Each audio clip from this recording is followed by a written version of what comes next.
Bonsoir et bienvenue dans le podcast Culture PG du lundi 18 août 2025.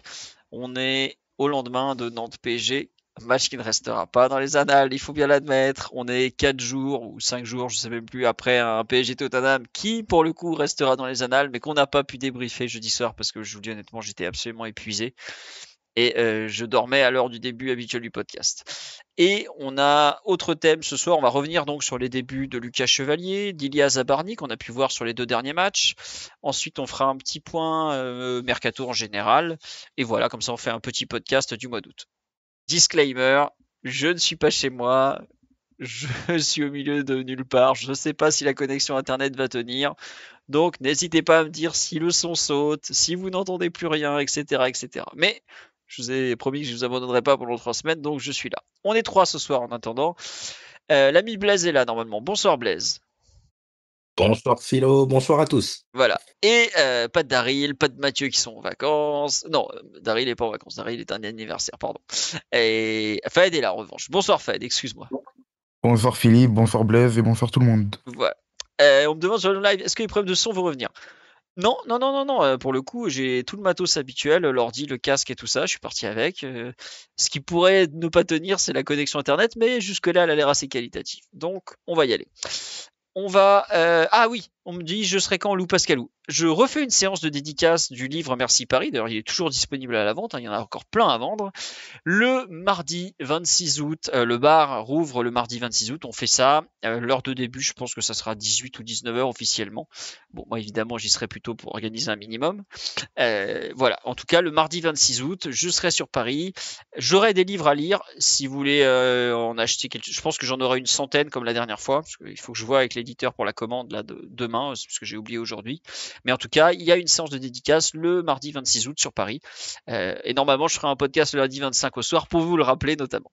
Si j'arrive à tenir debout, parce que j'aurais fait pas mal de kilomètres ce jour-là.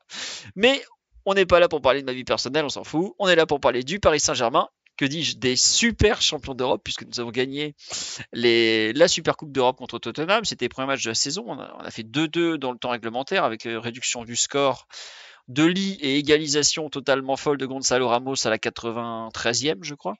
Puis 4-3 au tir au but, puisque Mathys Tel a décidé de... Mickey Van de Ven a déjà honoré son statut de... Est-ce qu'il est hollandais ou est-ce qu'il est belge? S'il est hollandais, c'est normal qu'il rate un penalty au mauvais moment. S'il est belge aussi d'ailleurs. Mais il a honoré son statut en tout cas. Et ensuite, Mathys Tel s'est rappelé à ses origines franciliennes en envoyant un formidable penalty à côté. Ce qui a permis, pardon, au Paris Saint-Germain de, excusez-moi, ça commence bien, de gagner la Super Coupe d'Europe. Et ensuite, ce dimanche soir, Vitinha a marqué le seul but du match à la 67e minute de Nantes PSG, qui, comme je dis, ne restera pas dans les annales. Oui, c'est toujours bon la dédicace la semaine prochaine, le 26 août, Lou Pascalou à partir de 18 ou 19 heures, mais je pense que je serai là jusqu'à minuit comme la dernière fois, à signer et encore signer, parce que ça me fait très plaisir de vous rencontrer tous. J'allais dire Daryl. Blaise, Fahd, est-ce qu'il y a un truc qui vous a plu en général sur les 2 matchs de ces derniers jours? Est-ce qu'il y a un truc qui vous a déplu? Est-ce que Jonathan Rowe est finalement le meilleur joueur de l'OM après avoir mis une tarte à Adrien Rabiot au cours des derniers jours? Qui veut commencer? Ou je peux commencer si vous le souhaitez, mais les gens m'entendent déjà parler depuis 5 minutes, donc ils veulent peut-être une autre voix. Qui veut commencer alors? Vas-y Non, mais je peux y Blaise. aller. Vas-y Ouais, y a Blaise, pas de vas-y, souci. allez. Qu'est-ce qui t'a plu sur les deux premiers matchs de la Bah, saison? sur les deux matchs, ça va. Enfin, ce que je Ou voulais un des deux. citer, ouais, voilà, citer en premier, c'est plus sur le match, on va dire, le plus positif au niveau des émotions, c'est-à-dire le match de la Super Coupe de mercredi. Et je dois reconnaître que on a eu cette victoire en Ligue des Champions relativement vite dessinée. Mais pour certains, je pense que en fait, la joie, elle est venue après parce que pendant le match, en fait, la relaxation était plutôt forte et je dois avouer, en tout cas à titre personnel, que le scénario est en fait de prendre, j'ai pas envie de dire comme des voyous, cette victoire parce qu'il y a quand même, des moments de match qui laissaient à penser que le retour était possible. Notamment, bah, sur la dernière demi-heure et avec l'entrée des joueurs dont on pourra parler peut-être plus tard. Je trouve que ouais, c'est très plaisant de voir que cette équipe, aussi forte soit-elle avec le foot, parmi les ressources peut-être trop sous-estimées ou en tout cas pas forcément mis en avant quand on doit parler du PSG de Luis Enrique, c'est que c'est une équipe qui a un énorme mental. C'est une équipe qui a été 26 ou 27e, je pense que tu sauras mieux le dire que moi, à un moment de la saison en Ligue des Champions et qui a réussi à finir vainqueur. Donc, voir que pour le premier match de la saison, à défaut du jeu, il y avait ce mental, cette qualité dans la tête à se reconnecter après des moments difficiles, c'est vraiment très plaisant et je pense que ça montre à quel point cette équipe, elle est quand elle est tout simplement difficile à battre. J'allais dire quand elle est en pleine possession de ses moyens, mais même là, on a vu qu'elle est très difficile à battre, même pour un adversaire peut-être plus préparé. Ouais, non, c'est sûr. Et moi, j'avoue que j'étais en rogne à 0-2 comme pas permis parce que je déteste quand le Paris Saint-Germain perd, vous le savez. Mais j'ai hurlé sur les buts. Enfin, j'ai hurlé. J'ai tenté de me restreindre étant dans un environnement non professionnel et familial, on va dire ça comme ça. Et j'ai aucune chose à dire. Le 2-1, j'ai commencé à y croire. Le 2-2, tu hurles quoi. T'es trop content. Franchement, cette Super Coupe d'Europe, c'est pas la compétition du siècle, hein, tu vois. Bon, tout le monde l'a joué en début de saison sur les genoux. Et puis alors nous, on l'a vraiment joué de façon particulière, mais la façon dont on l'a arraché, elle est trop belle. Franchement, c'est un super super scénario quoi. La Super Coupe, si on a la chance de la rejouer un jour, parce que c'est quand même une chance de la jouer, faut pas l'oublier. euh, Elle est trop bien. Ce PSG Tottenham, c'était le premier de l'histoire en match officiel. Je pense que pour nous, il restera comme un très très bon moment de la saison parce que t'as 6 jours d'entraînement dans les jambes, donc t'es rien honnêtement. Athlétiquement, t'es à la ramasse. D'ailleurs, on l'a encore vu à Nantes ce week-end, qu'on a beaucoup de mal à accélérer, à mettre du rythme et tout ça. Mais voilà, elle est la façon dont on l'a arraché, parce que là vraiment on l'a arraché. Tu te dis ouais, on l'a prise comme des brigands même un peu. C'est génial. Après, honnêtement, hein, c'est Tottenham en face, hein. Ça peut tomber que sur eux, ce genre de truc. Ou Arsenal, les deux losers du nord de Londres. On dit que ça a été pris comment cette finale en Royaume-Uni? Bah, tout le monde se moque de Tottenham. Spurs being Spurs, comme l'a formidablement raconté un ancien joueur de Tottenham. Je crois qu'il n'y a pas plus Tottenham que ce match globalement. Même si pour le coup ils ont gagné un trophée il y a 3 mois. L'extraordinaire Rougeau comment il s'appelle, c'est Candy, avec O'Hara sur Talksport, qui est une émission très populiste, on va dire, où ils ont passé 3 minutes à se moquer des malheurs de Tottenham. Bah voilà. Ils ont pas beaucoup parlé du PSG. Ils ont beaucoup insisté plutôt sur Tottenham, qui fait un bon match, qui perd à la fin dans des circonstances plus Tottenham que jamais, on va dire. Et voilà, il y a des clubs comme ça. Il y a Schalke. Avant, il y avait le Bayer Leverkusen. Maintenant, ils ont été exorcisés par le magicien Xabi Alonso. Mais il y a comme ça, il y a certains clubs, tu sais que ça tombera toujours sur eux. Pendant longtemps, on a été un peu ce club aussi peut-être. Donc maintenant, on apprécie. Voilà, mais perso, j'ai adoré la façon dont on a gagné cette Super Coupe d'Europe. Voilà. C'était top, enfin c'était top. Dans le jeu, on était nuls, mais c'était bien. Pour nous, c'était génial. L'Atlético, un peu ce côté un peu loser extraordinaire où ça rate à la fin. Ouais. Mais pour moi, l'Atlético, ils ont quand même un gros palmarès, hein, des C2, des C3 en quantité, des Super Coupes d'Europe et tout. Ils sont pas bons à jouer quand même, l'Atlético. Il y a d'autres clubs plus faciles quand même. Faed, Blaise, je vous laisse compléter sur ce qui vous a un peu plu ou déplu collectivement sur ces 2 premiers matchs de la saison. Tiens, Faed, Vas-y, mon grand. On va peut-être parler un peu positivement encore. Pas de souci. Je voulais souligner que malgré la fatigue, malgré qu'il y a les 2 victoires ont été arrachées au mental et un peu de manière difficile, euh, parce qu'on sait qu'on n'avait pas de préparation, etc. Mais j'ai trouvé que quand même tactiquement, on a eu la lucidité d'essayer d'appliquer les principes de Luis Enrique, que ce soit le jeu direct, pardon, ou les attaques placées. Il y a 25 minutes, à partir de la 10e minute, je crois, contre Tottenham, où tu as Dembélé qui décroche, qui fait beaucoup jouer, il libère beaucoup d'espace pour Barcola. Et hier, pareil, tu as quelques situations que tu arrives à te créer, un peu moins facilement parce que tu n'as pas Dembélé qui décroche et qui vient apporter un surnombre au milieu. Mais tu as quand même Vitinha qui a pris beaucoup plus d'initiatives qu'accoutumé. Tu as Ibrahim Mbaye qui venait un peu décrocher à l'intérieur. Tu as Warren qui venait faire des appels tranchants en diagonale. Et moi, j'ai trouvé ça ultra intéressant parce que peut-être les jambes ne sont pas encore là, mais on voit que la tête est encore là, en fait. Que le cerveau est encore connecté, connectivement. Les joueurs savent encore ce qu'ils doivent faire pour faire mal. Et du coup, c'est très rassurant. Pour, Hmm. surtout ces mois d'août et septembre, je pense, où on va un peu tirer la langue jusqu'à la trêve internationale, je pense. Mais ça va être la clé, je pense, pour essayer de survivre un peu dans cette préparation un peu Ouais. spéciale, Et tu vois, il y a un entre autre guillemets. truc. Non, mais t'as raison de souligner la continuité des principes de jeu. Luis Enrique, bah après, c'est le même entraîneur, le même groupe, les mêmes joueurs, Ouais, tout bien ça. sûr. Mais des fois, ça met du temps à revenir. Donc, enfin, je sais pas si vous vous rappelez, l'an dernier, on finit, donc la saison 2023-2024. On finit contre Lyon, où on a une démonstration du côté gauche entre Barcola, Mendes et Ruiz, par exemple. La saison a repris, le côté gauche était en ruine, il n'y a plus rien qui fonctionnait entre les trois, ils n'arrivaient plus à se comprendre et tout ça. Donc c'est pas rien de retrouver comme ça un vrai fil rouge en termes de jeu dès les premières minutes, quoi. Et effectivement, ça se voit. Et même sur les 20-25 dernières minutes contre Tottenham, il y a la pause fraîcheur qui arrive à la 70e, je crois. Et déjà à ce moment-là, on a repris le fil du match. On a commencé à poser le pied sur le ballon et à dire bon, en fait, là, on va jouer là. Là, on va jouer vraiment bien, quoi. Et je trouve qu'à ce moment-là, les 20 dernières minutes, la pause fraîcheur leur fait du bien, leur redonne un peu de la lucidité, leur permet à Tottenham de revenir dans le match.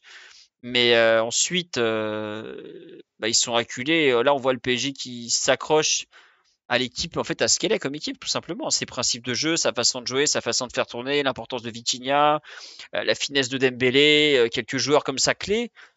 Et direct, tu vois que bah, t'es dedans, quoi, en fait. L'entrée de Don Fabian, effectivement. D'ailleurs, extraordinaire à quel point Fabian est trop fort le mercredi et nullissime le dimanche.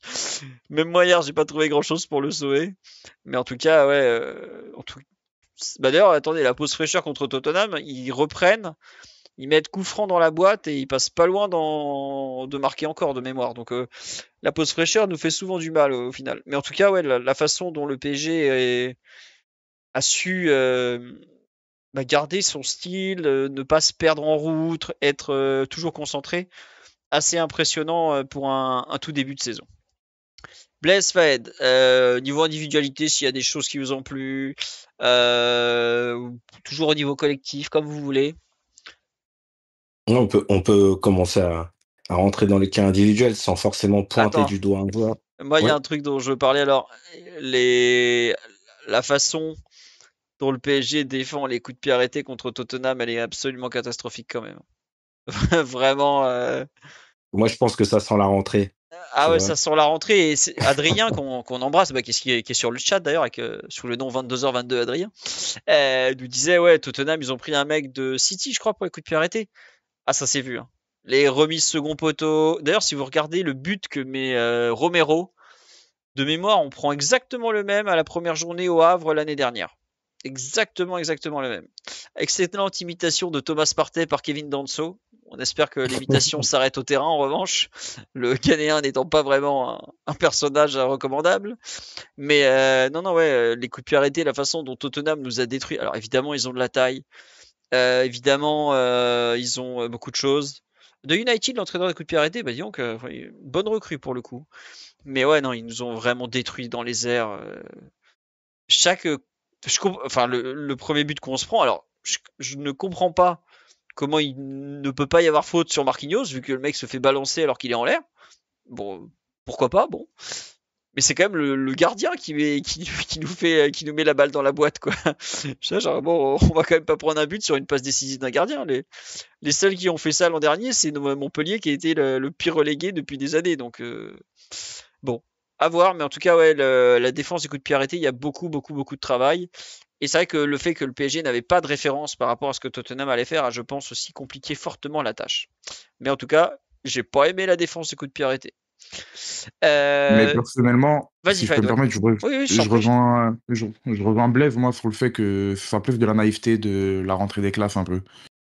Parce que sur le deuxième but, il est très bien tiré et c'est bien d'avoir fixé au second poteau Romero, mais c'est Nuno en fait qui voit pas ce qui se passe dans son dos, donc qui va pas le gêner et qui lui facilite un peu la tâche. C'est plus de la naïveté, je pense.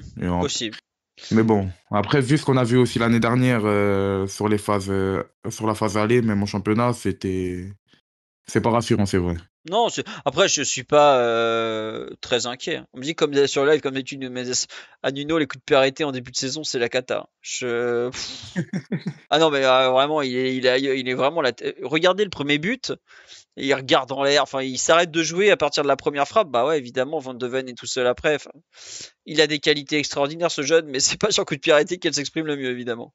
En tout cas, oui, on est encore dans cette phase un peu de reprise où il y a beaucoup de choses à corriger, tout ça. Bon, ça fait partie du jeu. Blaise, Fayed, vous voulez passer aux performances individuelles déjà, au cas individuel plutôt? En termes de jeu, en Bah, fait, on n'a pas mis de truc à dire, donc c'est pour ça. Oui, Blaise? ouais, non, enfin, c'est les performances individuelles sans forcément nommer. Je trouve que, bah, pour commencer, pour débuter, je trouve que dans l'ensemble, les formes sont plutôt bonnes. Ça fait Hmm. bah, là, 12 ou 13 jours que les joueurs ont repris, même s'ils sont pas forcément entraînés là. Et je trouve que dans l'ensemble, il y a plutôt un bon niveau général. On a des premiers de la classe, hein. C'est vrai que c'est intéressant de le faire sous cette forme-là, parce qu'on voit aussi peut-être pas forcément, et ça c'est intéressant à dire, pas forcément uniquement ceux qui ont bien travaillé durant les vacances et suivi le programme, qui sont les plus en forme. Je pense qu'il y a quand même des facultés naturelles. On voit un Vitinha qui vient d'aligner 2 fois 90 minutes. On a vu Barcola qui a joué 90 minutes hier, après avoir démarré, et puis dans l'ensemble, effectivement, des joueurs qui, quand ils ont été alignés, puisque chacun en dehors des gardiens a pu démarrer un des 2 matchs. Donc moi, je trouve que physiquement, l'équipe est plutôt bien, et ça va avec ce que dit Luis Enrique quand il parle de son équipe, puisqu'il parle enfin, il ne parle que de sensations et de feeling avec le ballon. Il parle pas de physique, Ouais. et je pense que ça c'est vraiment visible. C'est pas quelque chose que je n'ai pas forcément aimé, dans le sens où, bah, normalement, on aurait joué une Détroit autrichienne ou QRM, à ce moment de la Quevilly, saison. Donc, Quevilly ou Le Havre au campus PSG, bonjour. exactement. Donc ça, faut pas le négliger. Donc dans l'ensemble, je trouve qu'ils sont plutôt compétitifs, mais il y a quand même des vraies différences, et pour aller dans ce qui est pas bon, je sais pas, j'ai pas d'historique, et peut-être que tu en auras, ou Fahed, ou quelqu'un du chat, mais Gvara, je sais pas si c'est habituel dans sa manière Ah, de le de cochon. digérer les préparations, mais ouais, effectivement, il y avait des photos qui laissaient à penser qu'il était toujours svelte. Il y a peut-être eu d'autres excès. En tous les cas, il a beaucoup de mal. Ah ouais, non, Gvara, depuis qu'il a gagné la Ligue des Champions, je sais pas s'il a aligné une bonne mi-temps, le pauvre. Parce que là, ouais, non, c'était. Oh là là, qu'est-ce qu'il a été nul contre Tottenham. Bon, après, c'est le début de saison. Bon, c'est pas dramatique, mais c'est vrai que ça fait Non, non, partie mais des c'est ouais, joueurs. sa forme, elle est quand même. En fait, il y a un vrai. Lui, pour le coup, on voit que peut-être pour certains, il y a d'autres choses qui rentrent en ligne de compte dans les prestations qu'ils ont pu aligner.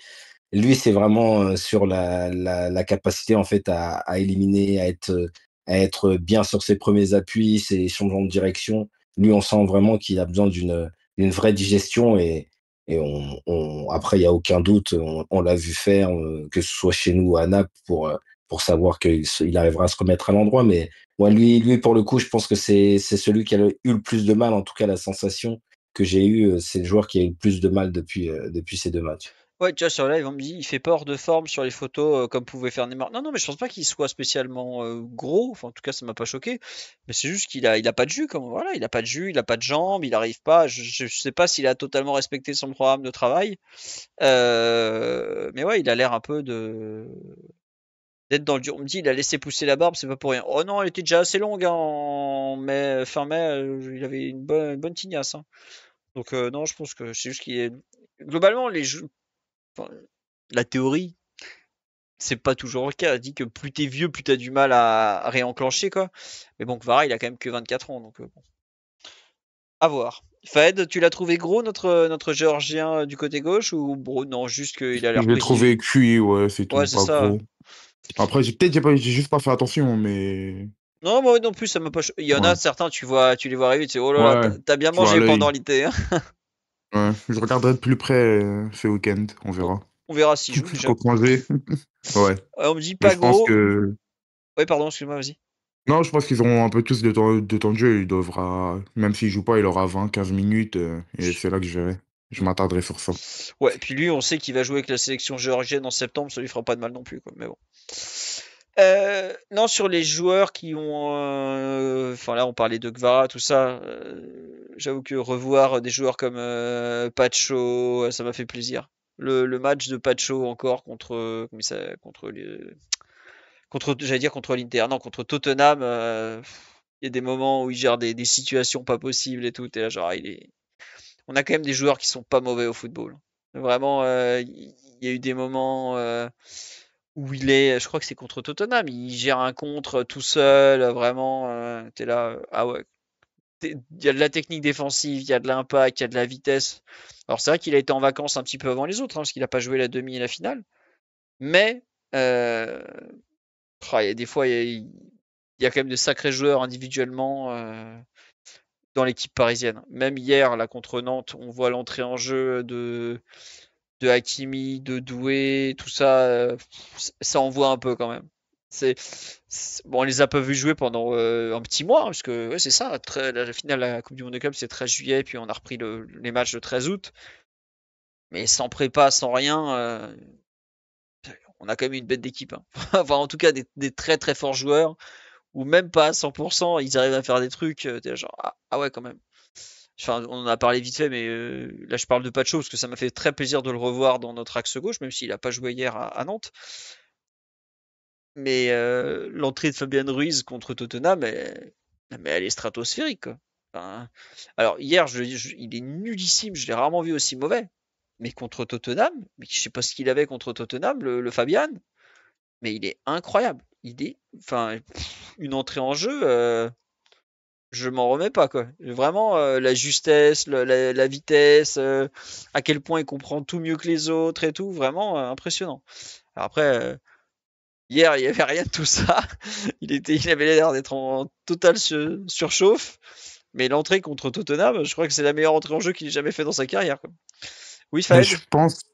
je pense que en fait, le fait qu'il soit pas titulaire contre Tottenham, ça met justement en lumière ce que disait Blaise sur les différences d'état physique. Je pense qu'il n'était pas du tout prêt, même pour démarrer un match. On l'a vu hier contre Nantes où il n'avait pas de jeu pour faire les courses, où son pied il n'était pas aussi solide que d'habitude. Alors que sur 20 minutes à Tottenham, où Ouais. il doit se montrer, il doit faire la différence, il change totalement le match. On parlera après, je pense, de Lee et Ramos qui ont changé le match. Mm. Mais si on regarde bien, quand on est devant le but de Tottenham, c'est lui qui facilite tout. Que ce soit dans le jeu direct pour lancer les ailiers ou dans les appels, dans les bons espaces, avec sa capacité à s'ouvrir des zones de passe. Il y a un appel qui fait demi-espace droit, je crois que c'est Hakimi qui le met. Et Ouais. il se retourne super rapidement pour la mettre en retrait à Dembélé qui rate. Mais c'est tout ça qui nous font en fait gagner du terrain sur Tottenham, qui leur font peur et qui nous permettent de réduire le score et puis d'égaliser. Non, Il mais fait c'est pour, possible, ouais. ouais, c'est stratosphérique en fait. Ouais. Non, mais c'est vrai que l'entrée en fait, c'est marrant, la fin de match, tu vois que les deux équipes sont fatiguées et t'as l'impression que t'as un joueur monstrueux qui vient de rentrer, en fait, qui est 10 crans au-dessus de tout le Ouais, monde c'est parce ça en que fait. bon, il est frais évidemment, il fait des courses que les autres peuvent plus faire. Techniquement, il est plus juste que tous les autres parce que justement, il est frais. Et c'est vrai que Et il est plus intelligent que tous aussi, au final. oui aussi, oui. Mais bon, Et donc, bon, il s'avère que le Et- dimanche, c'était pas la même histoire. Oui, Blaise, excuse-moi. mais dans les entrées, parce que là, vous parlez de Fabien Ruiz, c'est vrai que dans son intelligence, et c'est quelque chose qu'on voit, ça pour le coup, qu'il ait des ratés techniques, ça on peut toujours le constater. Je trouve il y a une similitude avec l'entrée d'Ousmane Dembélé hier, où il a rien Mm. forcé, Il a Ouais, joué uniquement sur son intelligence et sur son talent avec, sa justesse, sa fraîcheur peut-être parce que lui aussi, sur le deuxième match, il a pas démarré et je trouve il y a vraiment lui aussi qui a fluidifié le jeu. Il y a vraiment une similitude dans l'apport qu'ils ont eu dans l'équipe, bien évidemment avec des qualités différentes et autres, mais je trouve que ouais, ça montre en fait les leaders, j'ai envie de Mmh. dire, de cette équipe qui, quand ils arrivent à rentrer et être plus frais, arrivent à fluidifier parce ils comprennent, excellemment les besoins de l'équipe et si, vous faites un petit peu attention, parce que moi je fais beaucoup attention à ça, au moment de le faire rentrer, Luis Enrique a beaucoup parlé à Ruiz et il a beaucoup parlé à Dembélé hier. Ah Donc oui, je pense qu'il y totalement. avait, vraiment une volonté de les impliquer, sur beaucoup de zones du terrain pour fluidifier et faciliter, les coéquipiers. Ouais. Oui, on me demande sur live qu'est-ce que Mayolo a? Petit souci, cuisse, je crois c'est que gastrique, non? non, non, non, non, c'était petit souci Ah ouais? musculaire. Non, c'est Ah, musculaire. ok. Tu sais, c'est à la reprise, il y a souvent comme ça, des petites Ouais, ouais, contractures ouais. ou voilà. Non, rien de grave. Je pense qu'il sera là contre Angers. C'est Angers vendredi soir, il me semble. Ouais. Oui, Ouais, il c'est sera ça. contre l'immense Esteban Le Paul. Donc, on verra tout ça. Bon. S'il part pas à Rennes. Non, ah non, si Angers le vend, ils sont cuits. Excusez-nous pour cette petite déviation Ligue 1 des familles, mais nous sommes Ligue 1 plus tous, donc forcément, la Ligue des talents, ça nous parle. À Euh, 15 € on regarde tout, hein. à 9,99 actuellement même. 9,99 pardon. J'avoue que je n'ai pas regardé grand-chose pour l'instant à part le PSG. Mais si, en fait, je m'étais rendu compte en me connectant que on avait accès à tous les résumés de tous les matchs. Et ça, c'est super cool. Ouais, Non, non, c'est pas ironique du tout, l'immense Esteban Le Paul. Je considère que c'est un très, très, très bon ouais, attaquant. Ah non, c'est un très mais... bon attaquant. Ah ouais, il a rien à faire au SCO, si je peux. Je suis désolé pour nos amis du SCO, mais il va pas y rester longtemps. Parce qu'il vaut un certain prix déjà, hein, simplement, Oui, oui, non, mais voilà. Ah, si. Et puis il a des gestes Le, de pur avant-centre. le parcours atypique aussi. Très atypique. Le mec qui est allé jusqu'à Épinal. Ouais. Pour y avoir fait un N2, match, N1. pour avoir fait un match de Coupe de France là-bas, je peux dire que t'as pas envie d'y rester, hein. Donc c'est peut-être ça qui a lancé sa carrière. Est-ce que j'ai manqué l'immense Rennes-OM? Je suis parti regarder la fin aux toilettes parce que je sentais que ça allait mal finir. Donc, enfin, ça dépend pour qui. Pour nous, ça a bien fini. Mais voilà. Il paraît que je me suis fait griller en hurlant sur le but. Mais bon, c'est une autre histoire. Allez, sur ce, on revient à nos moutons. Sur les deux premiers matchs, qu'est-ce qu'on a encore à retenir, Blaise ou Fed, en positif, en négatif? Peut-être, comme on est sur un peu la comparaison des deux matchs avec Fabien Ruiz, Ouais. qui fait un bon match mercredi et un mauvais match dimanche, j'ai trouvé que c'était un peu l'inverse avec Warren. Je Mm, sais pas si vous partagez mon avis. totalement. Je l'ai trouvé en difficulté mercredi, pas en rythme, difficulté dans le duel, des touches un peu trop longues, etc., etc. Des problèmes qu'on a vus de lui quand il était revenu de blessure. Et par contre, hier, en position de latéral droit, la position spéciale parce qu'il rentrait beaucoup à l'intérieur, je l'ai trouvé très tranchant, très bon pour couper les transitions adverses. Ça rajoutait un outil supplémentaire pour les transitions défensives. Et même à l'intérieur, je l'ai trouvé assez utile. Il faisait bien circuler le ballon et ralentissait pas trop la possession. Il tentait pas des trucs de fou comme à son habitude, comme on sait. Mais j'ai bien aimé son match. Enfin, c'était correct. C'était bon plus même. Et du coup, je suis assez satisfait de ça. Ça peut lui faire gagner confiance et espérer retrouver un Warren un peu plus intéressant dans les prochaines semaines pour cette saison. Parce que le match de mercredi était vraiment compliqué pour lui. Oh Parce là que oui. même dans ses qualités ou quand on le met au physiquement au contre-pressing, il doit être là, c'est chaud. C'était chaud, comme tu dis. Ouais. Blaise, tu rajoutais quelque chose sur le match de Wawa? Effectivement, ça a été très très compliqué mercredi. Ouais. En fait, je trouve que mercredi, ce qui va pas, c'est plus la réalisation technique. Et on a vraiment l'impression d'un joueur qui a pas dirigé du tout la première semaine d'entraînement, qui marche sur le ballon et tout. Vraiment, ça fait joueur qui est pas dedans. Euh, mais en revanche, hier, il allait déjà mieux. Non, mais enfin, on se rend pas compte, hein, mais les retours qu'il fait comme ça, il en fait combien? Il en fait deux ou trois au moins. Il faut de la puissance, il faut du coffre, il faut de la vitesse. Guirassy, c'est un avion, hein. Faut aller le chercher sur le côté quand même. Hier, moi, j'ai Il en fait trouvé. deux en... Hier, il en fait deux en 3 minutes. Ouais, c'est Un sur ça. Mohamed très tôt, très haut. Et l'autre a fait bas, mais Non, Et quand il physiquement, met celui-là, la c'est faute, c'est pas, il fait compliqué. une très longue course, hein.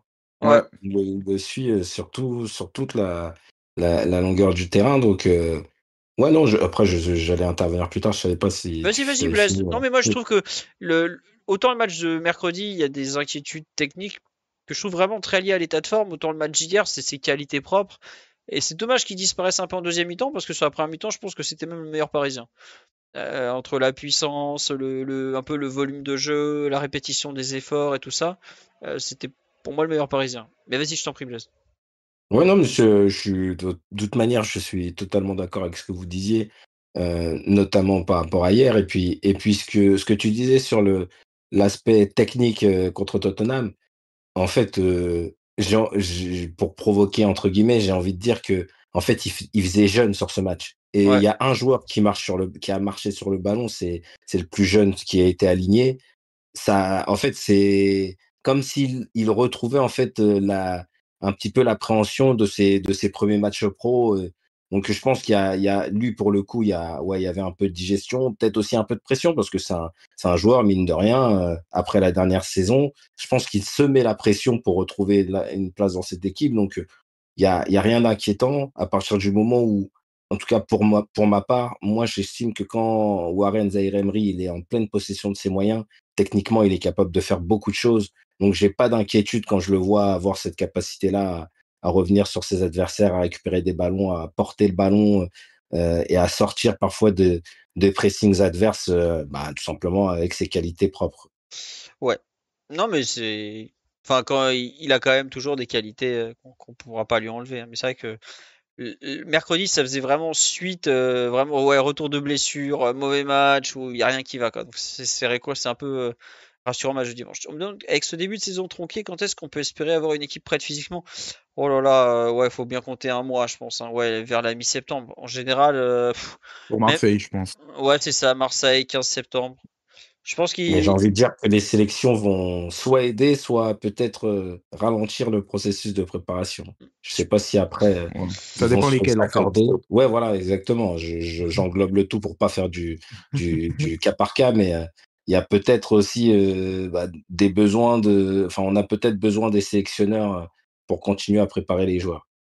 Globalement, quand t'es le PSG, la trêve de septembre, c'est à peu près la seule où t'as envie que tes joueurs jouent. Parce qu'ils ont Ouais. besoin de rythme la plupart du temps. Et t'as pas pu leur en donner parce que, bah, enfin, l'an dernier, on a fait un match amical, je crois. Deux. Un ou deux, je sais plus. Là, cette année, on a carrément fait zéro quand même. Faut se rendre compte, hein. On a joué zéro. Voilà. Bon, pourquoi pas. Je sais pas si Chelsea, qui a fini aussi tard que nous, on a joué zéro aussi. J'ai pas pu regarder. Non, non, non, ils en ont fait deux. Ah, ils en ont fait deux quand même. En même Ils ont temps, fait Milan et Bayern. en même temps, ils ont 72 joueurs sous contrat. Il fallait bien occuper les mecs, Oui. hein, mais bon, je sais que Real, qui a fini juste avant nous, on a fait un seul dans le Tyrol, mais un truc où ils sont allés chercher du fric. Bon, nous, c'est vrai qu'on a fait zéro. C'est pour ça, d'ailleurs, je pense que l'équipe a autant changé entre les deux matchs. J'espère que nos internationaux vont jouer en septembre, ouais, par exemple. Et même si, par exemple, enfin, je dis une dinguerie, mais si Didier Deschamps ne prend pas Warren parce que bah, il n'a pas été loin de sortir de la liste en mars puis en juin et l'envoie, je sais pas, avec les espoirs, bah pourquoi pas, hein.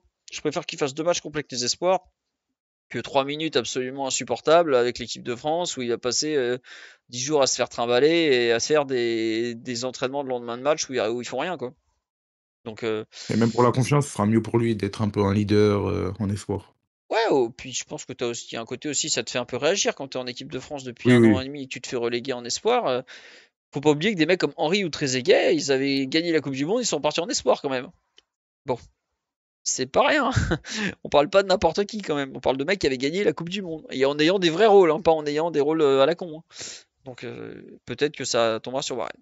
Revenons à nos matchs de début de saison, à nos deux premières rencontres. Qu'est-ce que vous voulez rajouter, Blaise ou Fed, sur ces deux matchs où on a fait le tour et on passe un peu à nos recrues qu'on a pu voir un peu en action? Moi, j'avais juste un point, c'est pas du football. Oui, Je trouve le kit rouge très beau.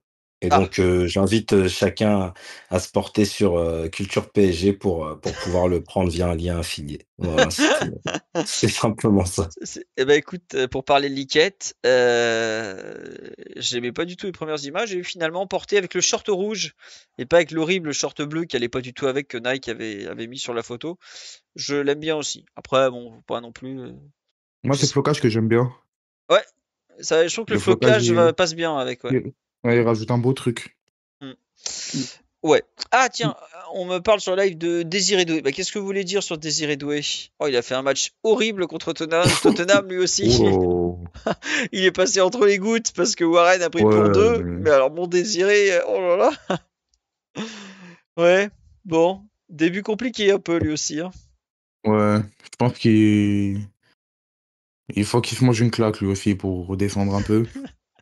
Mais après, il n'y a pas grand-chose à dire en fait. Il était pas au niveau. Je sais pas si c'est physique, mental, dans l'application. Mais par contre, hier, bonne entrée. J'ai bien aimé son entrée hier. Il était volontaire, il a pas trop surjoué. Il était utile un peu dans les zones où il demandait. Mais après, ouais, pas grand-chose. Non mais Je c'est sais vrai pas quoi que dire sur Dave. non non mais c'est vrai qu'en fait je m'attendais à un joueur qui contrairement aux autres et de par ses qualités physiques naturelles qui sont hors normes, soit un leader de ce début de saison en fait. Et bah là, pas du tout en fait. Et même à Nantes, la séquence qu'on dit sur live où il essaye de dribbler 4 joueurs, je dis, ah, mais qu'est-ce que tu fais? Lucien Riquet a pas aimé hein, Voilà. d'ailleurs. Oh là Ouais, là, bah, vous regardez le bas de l'image, il est en train de hurler sur le banc de touche, genre mais qu'est-ce que tu fais? Donne le il est ballon. chiant quand il fait ça, hein. Ah, mais moi, je peux crier devant ma télé quand il fait ça. Oh là là.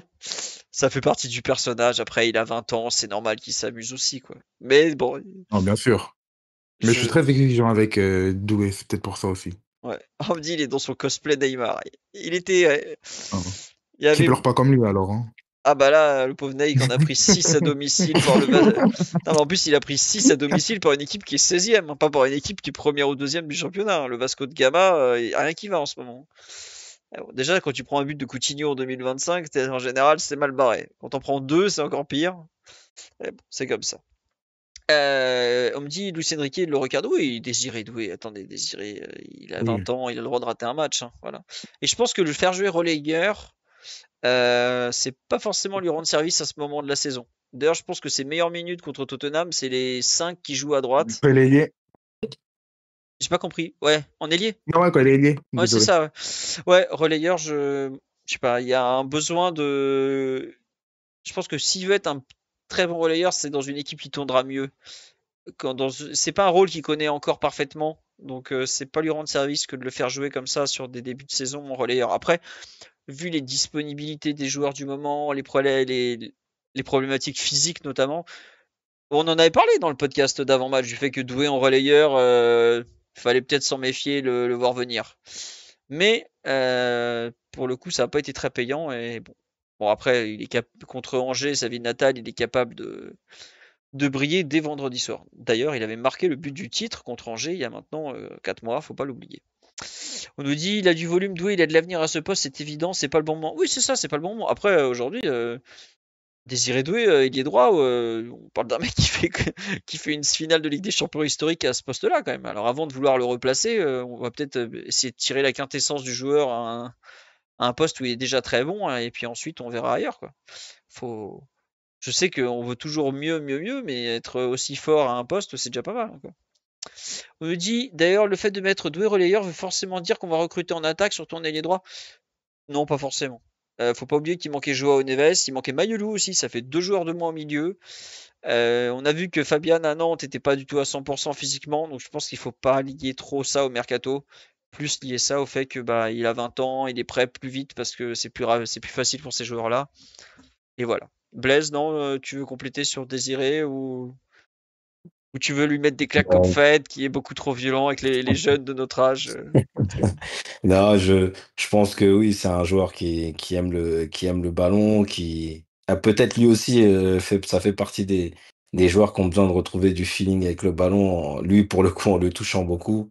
Donc non, je veux me montrer patient, mais je dois reconnaître que je crois que c'est toi qui as dit ça. par rapport à tes attentes sur le début de saison. Je dois avouer que ouais, je vais pas juger les performances, mais j'aurais en tout cas aimé qu'il soit un des leaders de ce début de saison, comme son nouveau statut, pouvait le laisser à penser, mais c'est que sa deuxième saison chez nous, quoi, Ouais. qu'il débute. Donc il y a peut-être de la patience à avoir. Mais je Ouais. dois avouer que j'aurais bien aimé. Ouais, on dit cela, je comprends pas votre sévérité concernant Doué quand on voit les matchs de Kvara qui sont 100 fois purs. Ah, mais Kvara, on l'a dit qu'il avait été nullissime. Donc, voilà. Ah, on nous dit par... Ah, tiens, on va en parler. Parlez-nous de Aymen Assab, il y a une mi-hype autour de lui depuis 2-3 jours. Oh là là, c'est un gamin qui a fait toute la saison en U17. Ah, attendez, il y a deux personnes que je confonds, je suis désolé, j'ai pas les noms en tête. Fayed, j'ai avoir besoin de toi. Le Ouais. petit qui est en U17, qui est monté en fin de saison en U19, qui a un bon petit package, c'est Aymen Assab ou c'est celui qui est arrivé de Tunisie?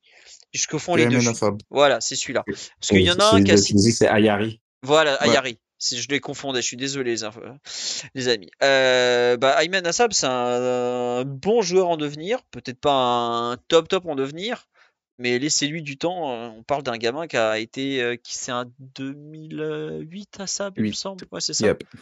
Tu le connais un peu mieux peut-être, Fayed, toi? Ouais, j'ai suivi toute sa saison l'année dernière. En U17 donc. Et ouais, en U17, il fait toute la saison en U17 en tant que leader et là il est monté en U19. Et c'est Ayari qui passe à l'étage de dessus sur la fin de saison. Ouais, Et Aymen Assab, c'est un joueur qui a eu un gros pic de progression sur la fin d'année en fait. d'accord. Comme si qu'il avait pris en maturité dans son jeu, je parle. Déjà, c'était un joueur qui avait du ballon, qui a une bonne qualité de passe, bonne qualité d'élimination, etc. Mais c'est surtout un joueur qui, je trouve, qui a un très très bon timing dans les récupérations.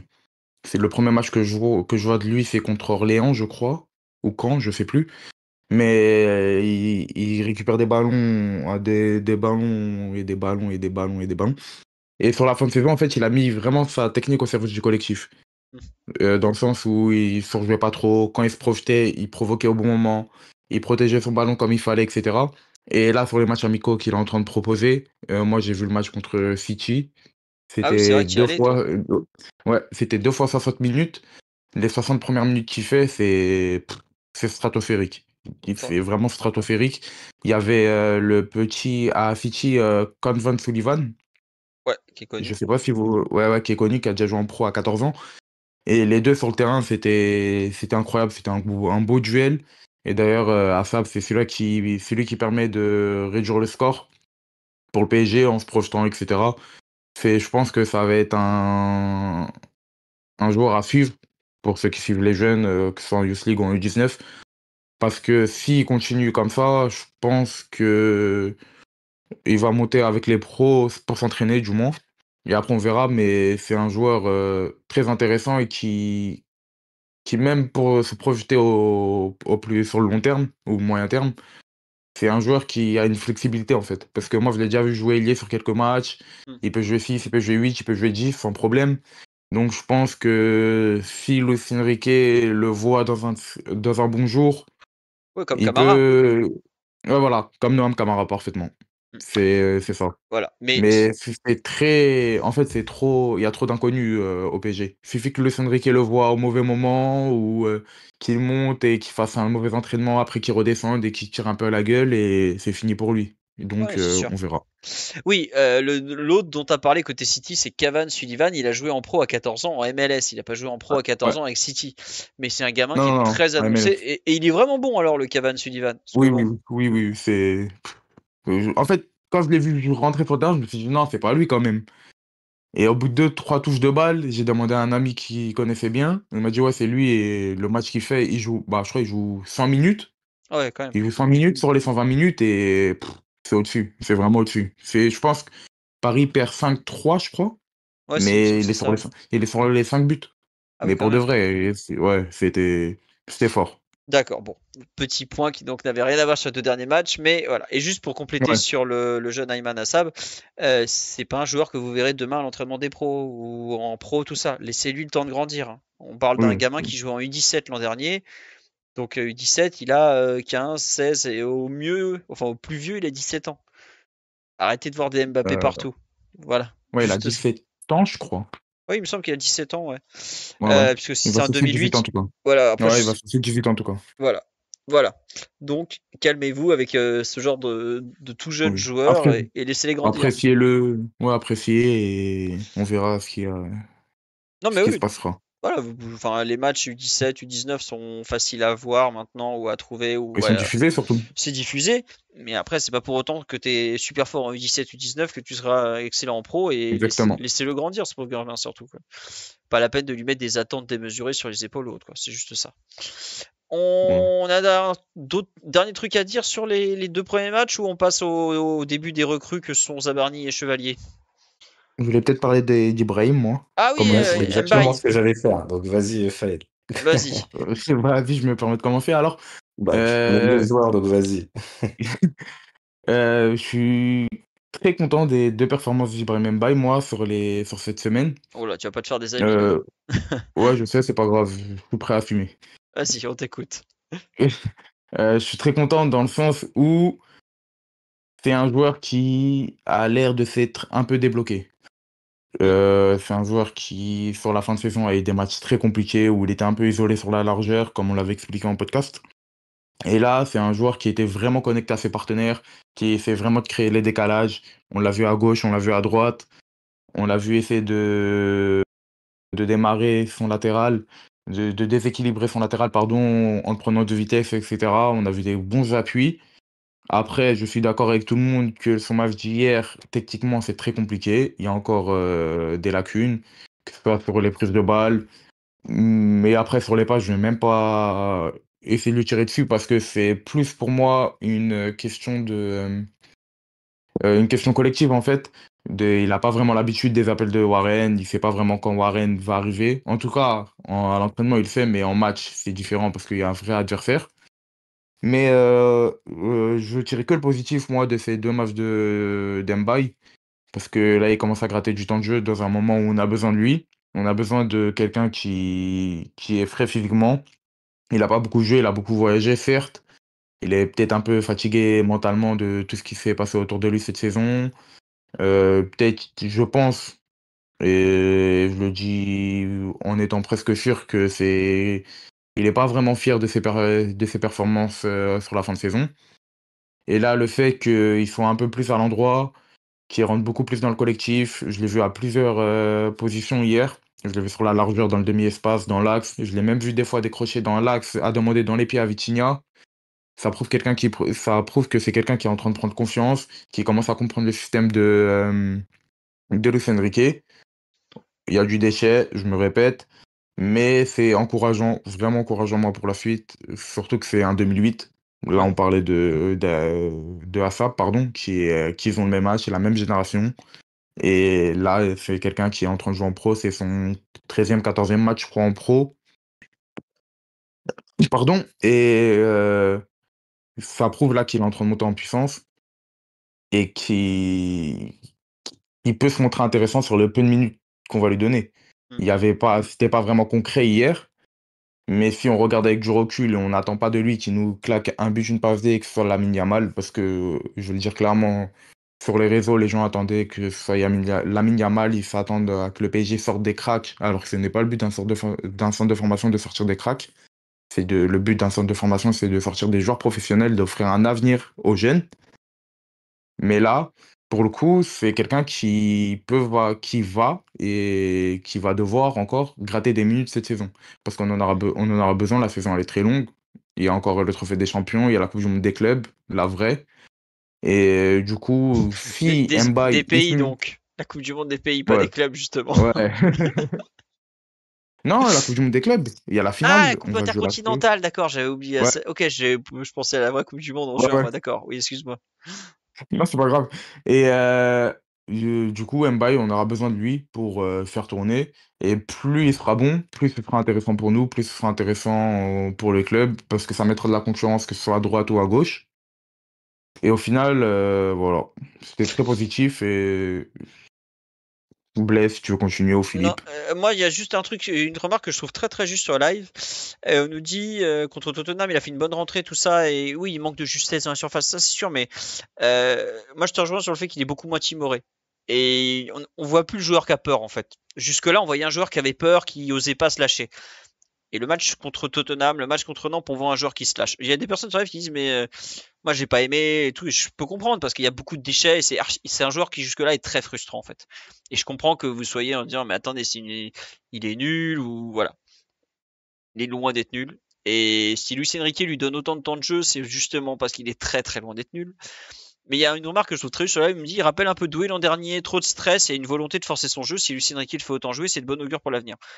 Ouais, et il y a un moment, il va se décoincer, il va se déstresser devant le but, tout ça.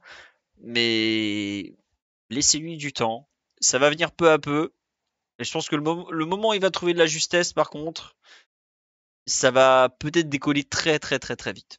Parce que il est un peu en train de mettre en place tout son jeu, toutes les petites briques qui vont faire le joueur qu'il est. Mais en tout cas, il faut qu'il prenne son temps. Le staff continue de lui faire confiance. Il faut pas presser les choses. Il a le plus important pour lui, c'est un, qu'il continue de grandir tranquillement, qu'il se mine pas psychologiquement, et deux, qu'il ait la confiance de l'entraîneur. C'est le cas des deux. Et je pense que si le PSG a pas fait signer non plus un joueur de plus, c'est peut-être aussi pour lui laisser la place de grandir, ce qui peut pas être une dinguerie quand on dit ça alors que il a pas non plus réussi une ou deux performances énormes en pro. Mais c'est un joueur qui a tellement de qualité, qui est capable de faire. Tout à l'heure, une personne le comparait sur live avec Coman, par exemple. Kingsley, pour l'avoir beaucoup vu, pour l'avoir vu de 13 à aujourd'hui, de 13 ans à aujourd'hui, donc je le connais parfaitement. C'est un joueur qui avait des. Enfin, à n'importe quel niveau, il était dominant athlétiquement, en fait. Il prenait la balle, il accélérait, personne ne pouvait le suivre, que ce soit en U13, en U14, en pro, même aujourd'hui. Coman, il met un coup de rein, il y a 99% des défenseurs sont en galère. Mbaye, il n'a pas cet avantage physique aussi marqué. Il a des qualités dans le jeu, peut-être, je vais pas envie de dire plus importantes, parce qu'on parle de Coman qui a quand même été un ailier international, qui a tout gagné ou presque, donc faut quand même rester mesuré. Mais il va pas s'appuyer que sur le fait qu'il court vite en fait. Et c'est pour ça que c'est plus long à ce qu'il mette en place tout son jeu, un peu comme Doué l'an dernier, qui s'est fait qui arrivait pas à mettre en place son jeu, qui forçait tout ça. Et donc, ça va prendre du temps. Il te fait penser, sur là, il fait penser à Baebek. Baebek n'avait rien à voir avec Mbaye plus jeune. Baebek était un joueur justement très explosif, un joueur qui était beaucoup dans le punch, la frappe de balle et tout ça, et qui a jamais réussi à le retranscrire en pro. Mais le problème de Baebek, c'est pas le talent au départ. Le problème de Baebek, c'est plus dans la tête, le travail, la constance et tout ça. C'est ça le souci de JC. C'est pas vraiment. Il avait un talent extraordinaire. JC, il y a des recruteurs qui se sont dit, mais attendez, mec, c'est un monstre ce type. Mais après, faut le transcrire au niveau professionnel. Et ça, c'est plus compliqué. Quand il est parti jouer en Bolivie, j'ai rien contre la Bolivie, hein, mais tu sais que le gamin, il est perdu, quoi. Voilà, Erwin Onganda, c'est pareil. Erwin, il y a un moment, à 18 ans, c'est devenu difficile. Il avait jamais connu la difficulté dans le football. Il a jamais réussi à surpasser ça, quoi. Donc, c'est comme ça. Oui, Et, oui, vas-y, excuse-moi, Fayette, vas-y. et ouais, pour revenir sur la petite anecdote sur Baebek, Mbaye, c'est quelqu'un qui travaille énormément en dehors du terrain. Mm. Que ce soit tactiquement ou en entraînement. J'ai que des bons échos, donc je pense vraiment que ça va le faire. Ouais. Je mettrai pas ma main à couper parce que j'ai encore quelques doutes dessus, mais ça va être un bon joueur, voire très bon joueur européen. Je pense pas qu'il y a de souci à se faire parce que ce soit techniquement ou physiquement et tactiquement, c'est fort. Déjà de base, il y a une bonne base et c'est quelqu'un qui se repose pas sur ses acquis. Ouais. Bah, non, non, mais c'est sûr. C'est vrai qu'évidemment, il est né en 2008, il est annoncé comme une jeune star. Ouais, forcément, il peut pas être comparé à Lamine Yamal. Mais Lamine Yamal, c'est l'exception, c'est pas la norme en fait. Des 2008 qui jouent en professionnel, il y en a pratiquement pas. Ou je sais même plus si Lamine c'est un 2007 ou un 2008 d'ailleurs, peu importe. 2007. 2007, voilà. Mais c'est Ouais. l'exception. Faut vraiment le mettre. Il est dans son petit monde comme Mbappé 10 ans plus tôt était dans son petit monde. C'est pas la peine de les comparer aux autres en fait. C'est comme ça. Il y a des comètes, des mecs très forts, très jeunes. Après, il va falloir qu'il dure et je lui souhaite évidemment de durer. Je souhaiterais jamais de mal à un footballeur. Voilà. Pour l'instant, Mbaye, il est pas du tout IB à ce niveau-là. Il fait sa petite vie, il va progresser tranquillement. Mais des joueurs nés en 2008 qui jouent dans les très grands clubs, bah, vous pouvez les compter, il y en a pas beaucoup. Il y en a pas beaucoup, voire pas du tout. Donc voilà. Juste lui laisser le temps. Que pensez-vous de Khalil Ayari? Perso, c'est celui qui était déjà là ou c'est celui qui est arrivé? Je confonds, il y a deux noms qui se ressemblent énormément. Je suis catastrophique Ah, sur les. c'est celui qui est arrivé. Je connais pas, moi, Moi, personnellement. pareil, J'ai pas je pu sais voir les qu'il derniers jouait, matchs. il jouait en D1 tunisienne. C'est tout ce que j'ai vu, mais il est arrivé pour l'équipe Espoir parce qu'il me semble qu'il a déjà 20 ans.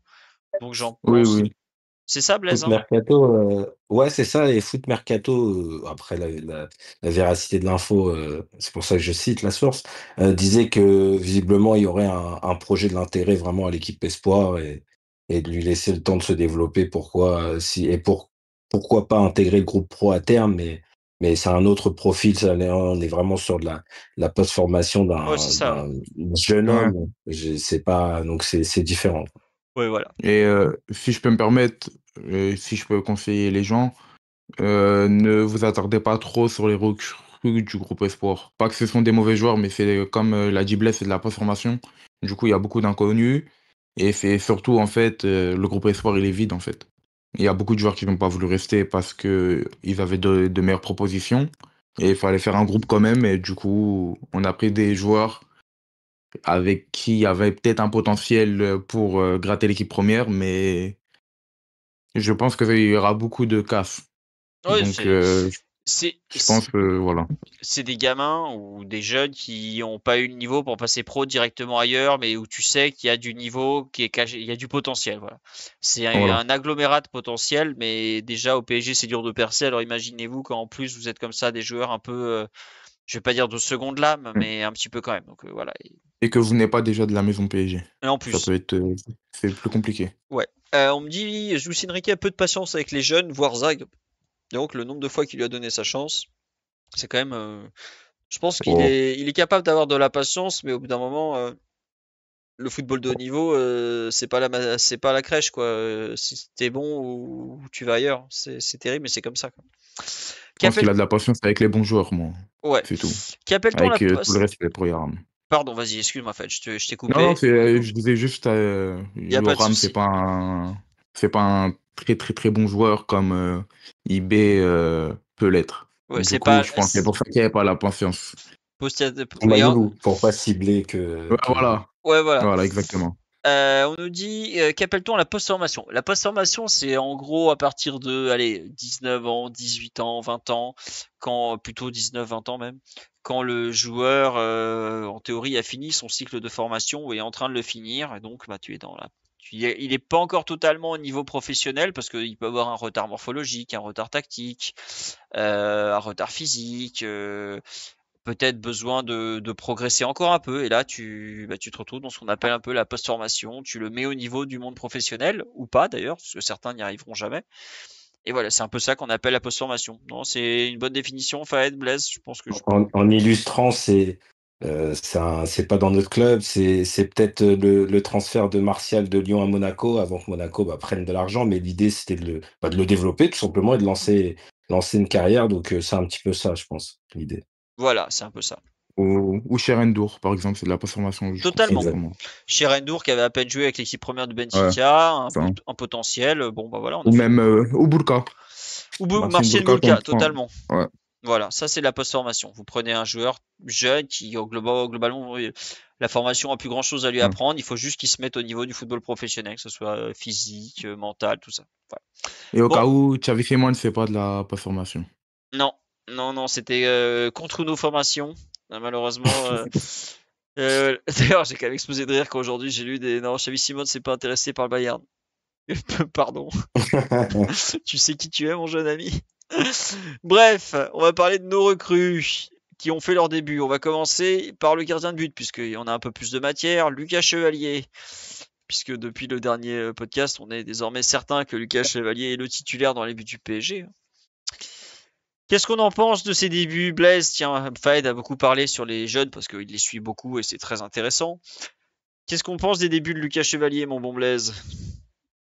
Il y a deux matchs, il y a deux matchs bien différents, il y a hier où j'en parlerai après, il y a eu un petit peu de choses à noter, mais il y a surtout la prestation contre Tottenham où moi j'ai vu le gardien que je connais je vais pas dire que j'ai, comme tout à chacun, hein, j'ai fait une petite grimace effectivement au deuxième but, grimace que je n'avais absolument plus vu l'issue du match, mais j'ai vu le gardien que je connaissais, c'est-à-dire un gardien qui, sur l'action du premier but, montre il a vraiment des très beaux réflexes. Ça, c'est une de ses vraies qualités. Et c'est pour ça que j'avais un petit peu dit, quand j'en avais parlé, que sur la ligne, il n'y avait pas non plus un océan entre Donnarumma et Chevalier, même si bien évidemment Donnarumma est actuellement un meilleur gardien encore. Donc sur cet aspect-là, je l'ai vu et je dois dire que contre Tottenham et aussi hier pour la partie la plus notable, on va dire, c'est que j'ai vu pourquoi en fait il souhaitait, le staff de Luis Enrique souhaitait avoir un gardien de ce profil-là. Comme il disait, ce profil-là, bien évidemment, il était pas forcément évident de se projeter en se disant qu'on remplaçait un gardien qui allait faire des arrêts par un autre gardien qui allait faire des arrêts. Mais j'ai vu notamment contre Tottenham en première période quand l'équipe était vraiment pressée, tout simplement des joueurs qui n'hésitaient absolument pas à s'appuyer sur le gardien, qui le mettaient même parfois dans un inconfort. Et c'est plus que son jeu au pied, en fait, c'est sa capacité à se mouvoir, qui était, tout simplement qui était, visible. Donc moi je pense que c'est un gardien qui, là, sur les prestations qu'on a pu voir, un gardien qui s'intègre. On sent quand même qu'il y a, c'est un nouveau dans l'effectif. On avait pu le noter notamment à la séance d'entraînement avant Tottenham, où je pense qu'ils ont tous sorti leur meilleure frappe. Mais on le voit aussi un petit peu timide, j'ai l'impression, dans ses prises de parole ou même dans sa manière de s'imposer. Mais j'ai vraiment l'impression que c'est un gardien qui va prendre son pli assez facilement, renforcé par son statut numéro un.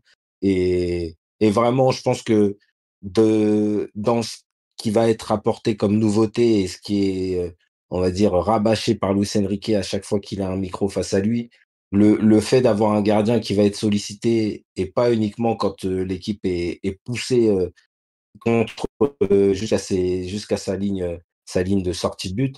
J'ai l'impression que lui, il prend ça à bras le corps et il aura aucun mal à s'intégrer.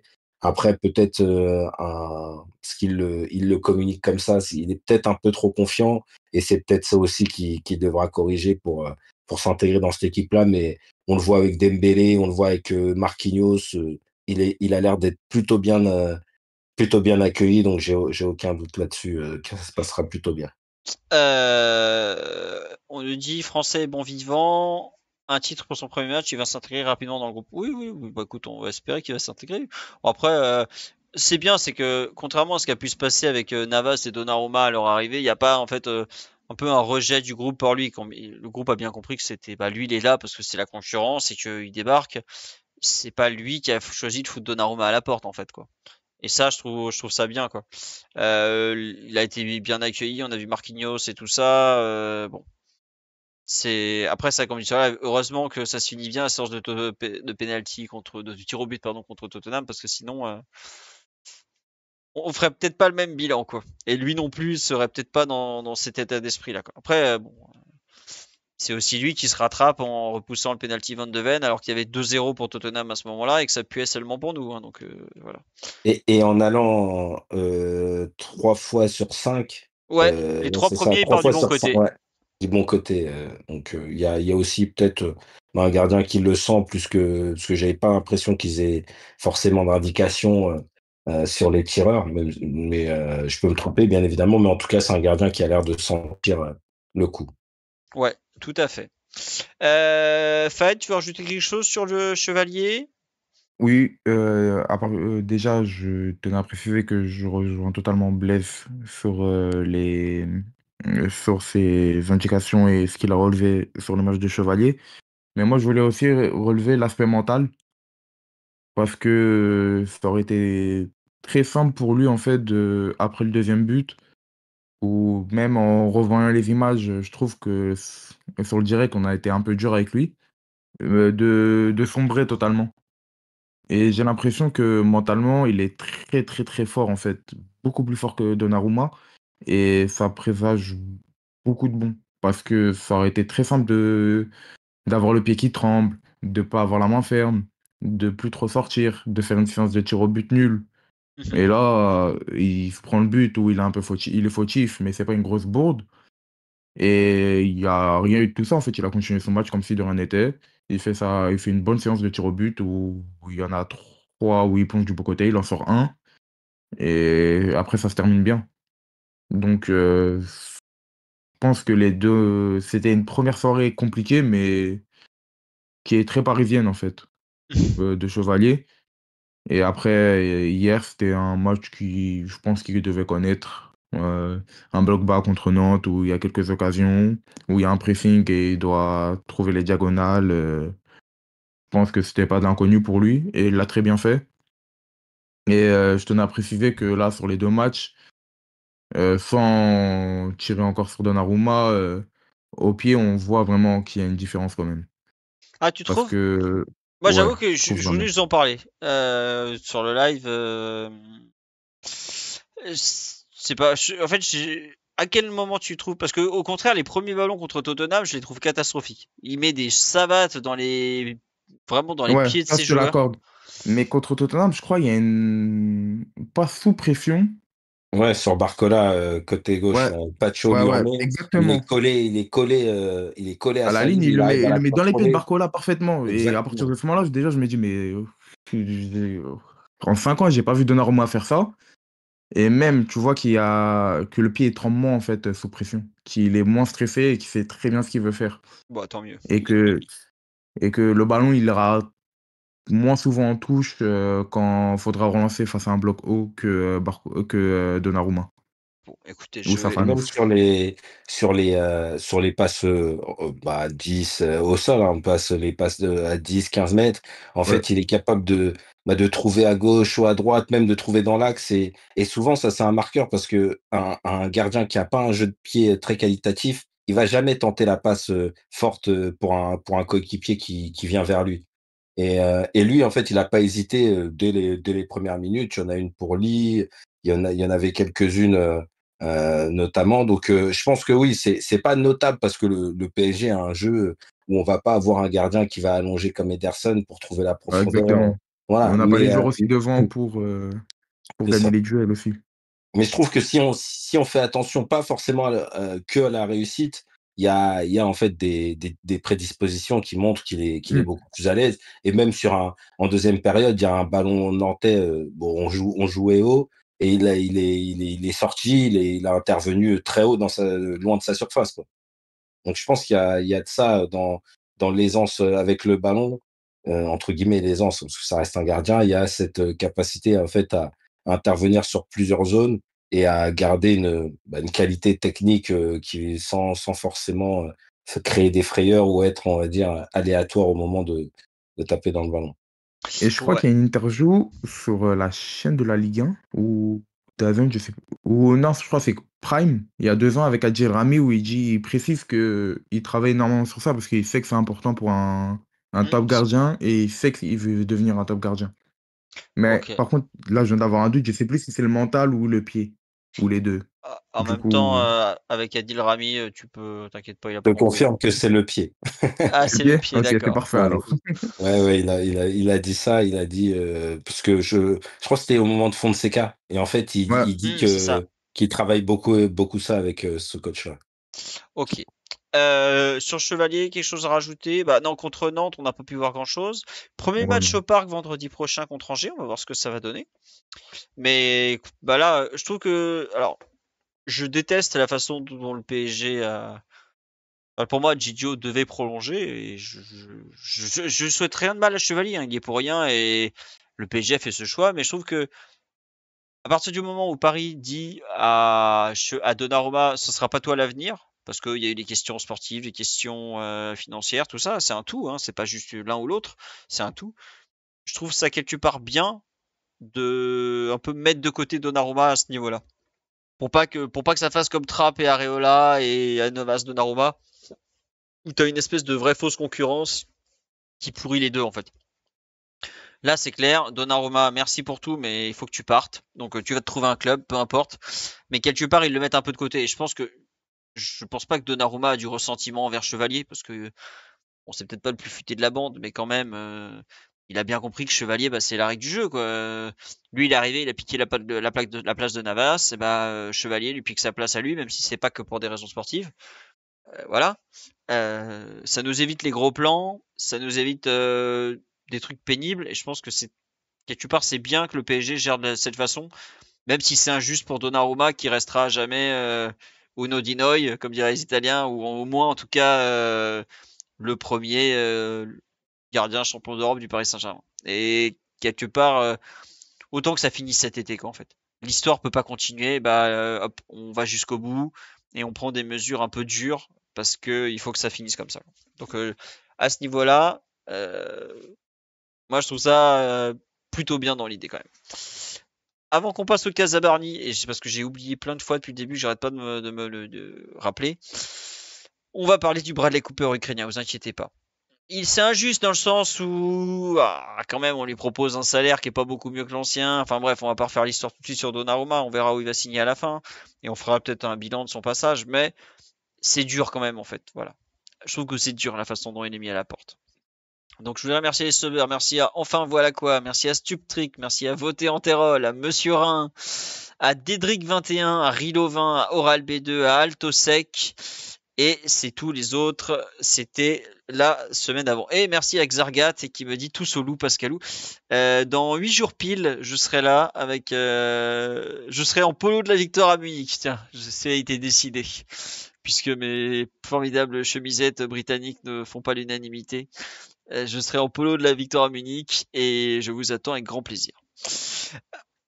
On passe à Ilya Zabarny qui a donc joué son premier match à Nantes, titulaire axe droit avec Beraldo. C'était pas forcément attendu que ce soit cette charnière, mais je crois que c'est le Parisien qui a eu 100%, enfin tout bon sur la compo, alors que c'était vraiment pas facile à deviner. Je crois qu'il y a eu. Non, je crois que ni l'équipe ni le Parisien. Il me semble que Le le Parisien a Parisien tout bon. Hein. Ils avaient Zahir Emery à droite, ils avaient. Mais ils avaient Doué aussi, je crois. Ah, ils avaient Doué en 8, ouais, t'as raison. Donc ils ont 90%. Ah, franchement, elle était super, elle était impossible à trouver celle-là. Et s'ils font 90, moi j'étais à 60% à peine. Hein. Donc effectivement, bien vu. Mais Zahir Emery à droite et devant le Mbaye, Ramos, Barcola, je l'avais pas vu venir. Hein. Franchement. Ah, quoi qu'ils aient peut-être. Ah si, ils avaient Barcola, je crois. Bon bref, on s'en fout. Ilya Zabarny, qui veut parler du Christian Bale de Kiev? Puisque on m'a dit qu'il ressemblait plus à Christian Bale qu'à comme il s'appelle l'autre. Qui veut en parler? On fait comment? Qui veut commencer? Allez Blaise, je sens que tu as envie d'en parler là. C'était Blaise? Ou c'était Fayed? Non, Excuse-moi. c'était moi, mais si Blaise. Vas-y. Non. Je pensais que c'était Blaise parce que je suis en train de vous chercher une photo du Bellâtre. Donc je suis désolé, ça m'arrange que tu parles. Allez, go. Vas-y. Du coup, Zabarny, bonne première, j'ai trouvé. Où il a remporté ses duels, il a montré ses qualités. Il a été très vite dans le bain face à Moustapha Mohamed, qui est un gros client quand même de la Ligue 1. Ça a été un type d'attaquant qui va connaître en Ligue 1. Bon, après, il n'en a pas eu 20 000 aussi non plus des duels. Il a su gérer la hauteur du bloc, c'était bien. Après, j'ai quelques réticences encore. C'est des choses que j'avais observées, mais les 2 premiers ballons qu'il touche, avec des passes avec rebond ou des ballons un peu trop mal dégagés où sa jambe reste un peu bloquée, c'est des choses que j'ai remarquées en l'observant quand il y a eu les premières rumeurs intensives. Et ça m'a un peu confirmé dans le fait que ce soit un défaut pour lui. Et aussi, quand Ablin y rentre, il y a 2-3 séquences où Ablin fait un peu ce qu'il veut de haut but. Et Zabarny, il est un peu perdu parce que je trouve que quand il doit un peu sortir de sa zone de confort, j'agresse haut et je réagis vite par rapport à ma vitesse. Il a un peu du mal quand il y a quelqu'un qui est capable de garder de haut but, qui a un électron libre autour de lui, etc. Mais sinon, très bonne performance. De la tête, ça allait. On voit sa vitesse, on voit sa force physique. Du coup, très intéressant pour la suite. Blaise, j'avoue que je pense que on a tous cliqué sur les 2 premiers ballons touchés. On a dit, qu'est-ce que c'est que cette crasse? Qu'est-ce que c'est que ce contrôle? C'est pas dégueulasse que tu viens de nous faire là. Eh bon. Blaise, Exactement. sur, Et- euh, sur le bon Ilias Zabarny, alors, ses premiers mots, ses premiers matchs, Ouais, pardon. bah je partage également hein, déjà la petite alerte sur les 2 premiers ballons et le constat d'ensemble.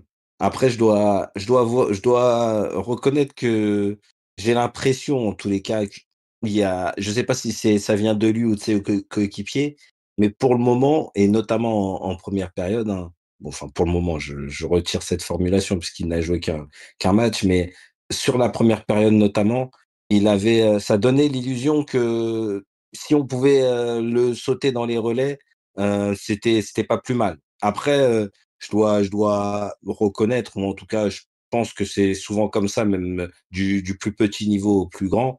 En fait, un joueur qui surtout lui qui remplace le capitaine, qui est un des joueurs derrière les plus fiables techniquement, en fait, il faut faire un petit peu tes preuves donc je pense pas que les 2 premiers ballons aient mis en confiance ses coéquipiers. Après, en deuxième période, quand il faut aller, enfin, aller vers le but adverse, là, on voit que c'est quelqu'un qui est fort physiquement. Je sais pas, Philo, si tu as les mensurations, mais physiquement, c'est très rare que dans le championnat de France, je vois un défenseur avec ce gabarit-là. Ah, il Vraiment, est, il est impressionnant. Sur les photos d'entraînement, avec ses coéquipiers autour, il est impressionnant. Donc, Mais l'armoire. quand il court vers le but adverse, je trouve que c'est là où il s'exprime le mieux parce que c'est très compliqué de tenir l'impact, d'arriver à le tenir à distance avec son bras ou à faire le tour du joueur, quoi. Alors, je connais pas ses mensurations exactes. J'avoue que je sais pas ce qu'il a fait. On me dit il peut dépanner du côté du hand. Écoutez, je sais pas, mais là, pendant que Fayed parlait, en fait, j'étais en train de prendre les rushs de photos d'hier soir de l'ami Maxime que je salue s'il nous écoute, et il est monstrueux au niveau des épaules. Je vous confirme, il a des bras, des épaules et tout, assez impressionnant. Vraiment. Je sais pas s'il est, enfin, physiquement, ça sera jamais Donnarumma qui est un baobab, qui est immense, qui est large d'épaule et tout, mais en plus, vu qu'il est voûté, ça se voit moins. Mais ouais, Zabarni est physiquement assez impressionnant. Après, évidemment, on a tous un peu tiqué sur les 2 premiers ballons, mais comme on a dit sur live, et je suis d'accord, il y a peut-être un peu d'appréhension, de stress, tout ça. Mais moi, ce qui m'a plu, c'est que il est grand, il est costaud, 1m89, 80 kg selon PSG.fr, alors à voir. Mais je trouve il a une vraie malice dans les duels, il a une vraie technique défensive, ce jeune. Il est pas, c'est pas juste un type qui a sauté Ah sur le non, non, dos de non, c'est Mostefa pas une brute, Mohamed. hein. Ah non, c'est pas qu'une brute, hein. C'est pas une brute. Le, Dans sa manière de défendre vers le but, vous avez vu? ça me fait penser à Pacho. C'est très intelligent, c'est capable d'aller contourner l'attaquant. Comme il l'a dit Blaise, ça va jamais se laisser se poser dessus, mettre le bras, etc. C'est très intelligent, Zabarni. Et moi, il y a un truc qui m'a choqué. Est-ce que je sais pas si vous avez regardé le match avec le son, mais à chaque fois, quand il prenait de l'élan, avant le duel aérien, il poussait légèrement l'attaquant adverse et la Beaujoire le détestait. On entendait plus de la Beaujoire se plaindre, genre oh, mais il y a faute! Évidemment, Benoît Bastien, bel homme, n'a jamais sifflé parce que c'est du foot et qu'au bout d'un moment, Mostefa Mohamed n'est pas un ange non plus, hein, donc il siffle pas. Mais il pousse au très bon moment, donc globalement, il n'y a jamais faute de siffler. Ce que David Luiz faisait à la perfection, David Luiz, roublard parmi les roublards.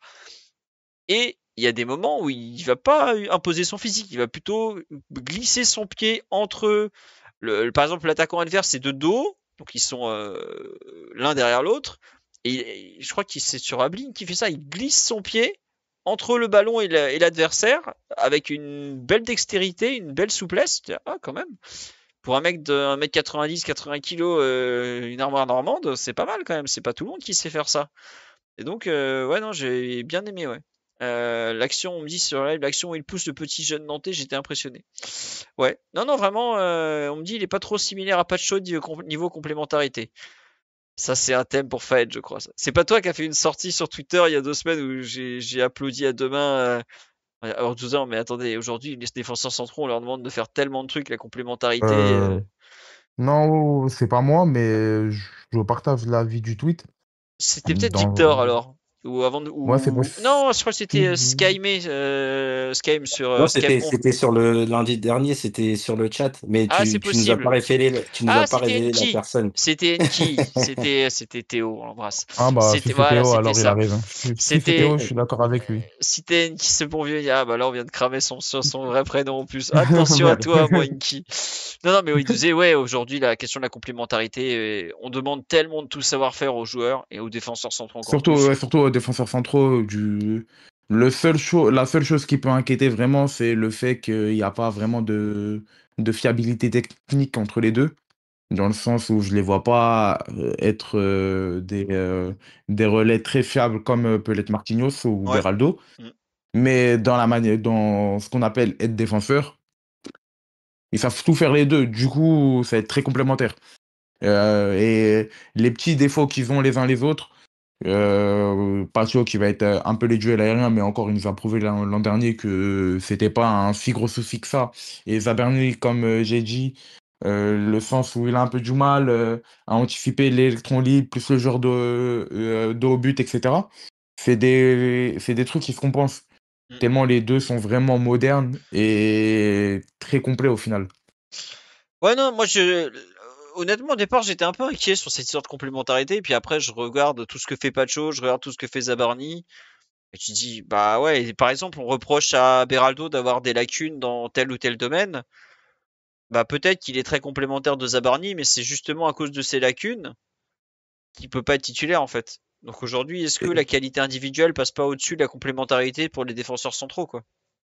Et puis, en fait, surtout, le point à souligner, c'est que Paris va pas défendre de 20 000 manières. Mm. Paris va défendre de 99% du temps, même en Ligue des Champions, de la même manière. Et c'est deux joueurs qui défendent très bien de la manière dont Paris a besoin qu'on défende. Mm. Là, le comparatif, surtout Marquinhos et Zabarni, c'est que tu vas peut-être paraître en fiabilité technique et peut-être en anticipation et encore. Mais tu vas gagner tellement en verticalité horizontale et en horizontalité et en verticalité, pardon, que ce soit dans les airs pour courir derrière ton but ou même aller chasser les attaquants très haut, tu vas tellement gagner, même dans les duels. Le gap, il est énorme et ça rejoint sur tout ce qu'il dit Luis Enrique hier sur le débrief à Ligue 1+. C'est que on veut changer des choses, c'est pour ça qu'on a ramené des nouveaux joueurs. Et quand tu regardes les nouveaux joueurs, ils essayent de combler nos défauts. Après le match de Chelsea, je crois que c'était Blaise qui avait dit que Paris a eu du mal à relancer parce qu'ils n'avaient pas un gardien pour mettre le bon ballon au bon moment et dans le bon espace sur les ailiers. Tu ramènes Chevalier. Contre Chelsea encore, ou même contre Aston Villa, ou d'autres matchs où Paris était moins bien, t'avais du mal quand t'avais des joueurs verticaux qui prenaient l'espace et qui fonçaient vers ton but, et toi, t'hésitais encore entre le fait de est-ce que je dois anticiper la passe, est-ce que je dois aller sur lui, etc. Là, avec Zabarni et Pacho, pardon, t'as deux défenseurs centraux qui vont être capables d'aller directement à l'impact sur le premier contrôle, ou au pire, s'il y a une balle en profondeur, ils ont les qualités physiques pour aller les rattraper. Du coup, ça rejoint vraiment ce que dit Enrique. Et du coup, la complémentarité, pardon, elle est vraiment. Elle passe au second plan, quoi. Ouais, ouais, ouais, au second plan, surtout qu'en vrai, c'est complémentaire, hein. Bon, écoutez, On va pas se mentir. puis bon, c'est pas contre Nantes qu'on va voir que c'est pas complémentaire globalement. Parce que ça a pas été l'équipe du siècle, hein. Mais bon, non, globalement, premier pas très positif de Zabarni. Ah, une personne me disait sur la live, il pouvait pas cohabiter avec Safonov. Regardez bien ce qui s'est passé sur la remise du trophée de la Super Coupe d'Europe. Vous avez l'un d'un côté et l'autre complètement à l'opposé. Et vous les voyez jamais sur les mêmes photos. Alors après, je pense qu'il y a aussi une question de. C'est pas qu'ils se détestent forcément, c'est une question aussi de représentation publique. Je vous le répète, les deux pays sont quand même en guerre. C'est compliqué pour un sportif ukrainien, international ukrainien, qui a une des fiertés euh, de son pays, de s'afficher avec un russe à ce moment-là. Et je pense que le PSG fait très très attention. Enfin, c'est pas je pense, je sais aussi.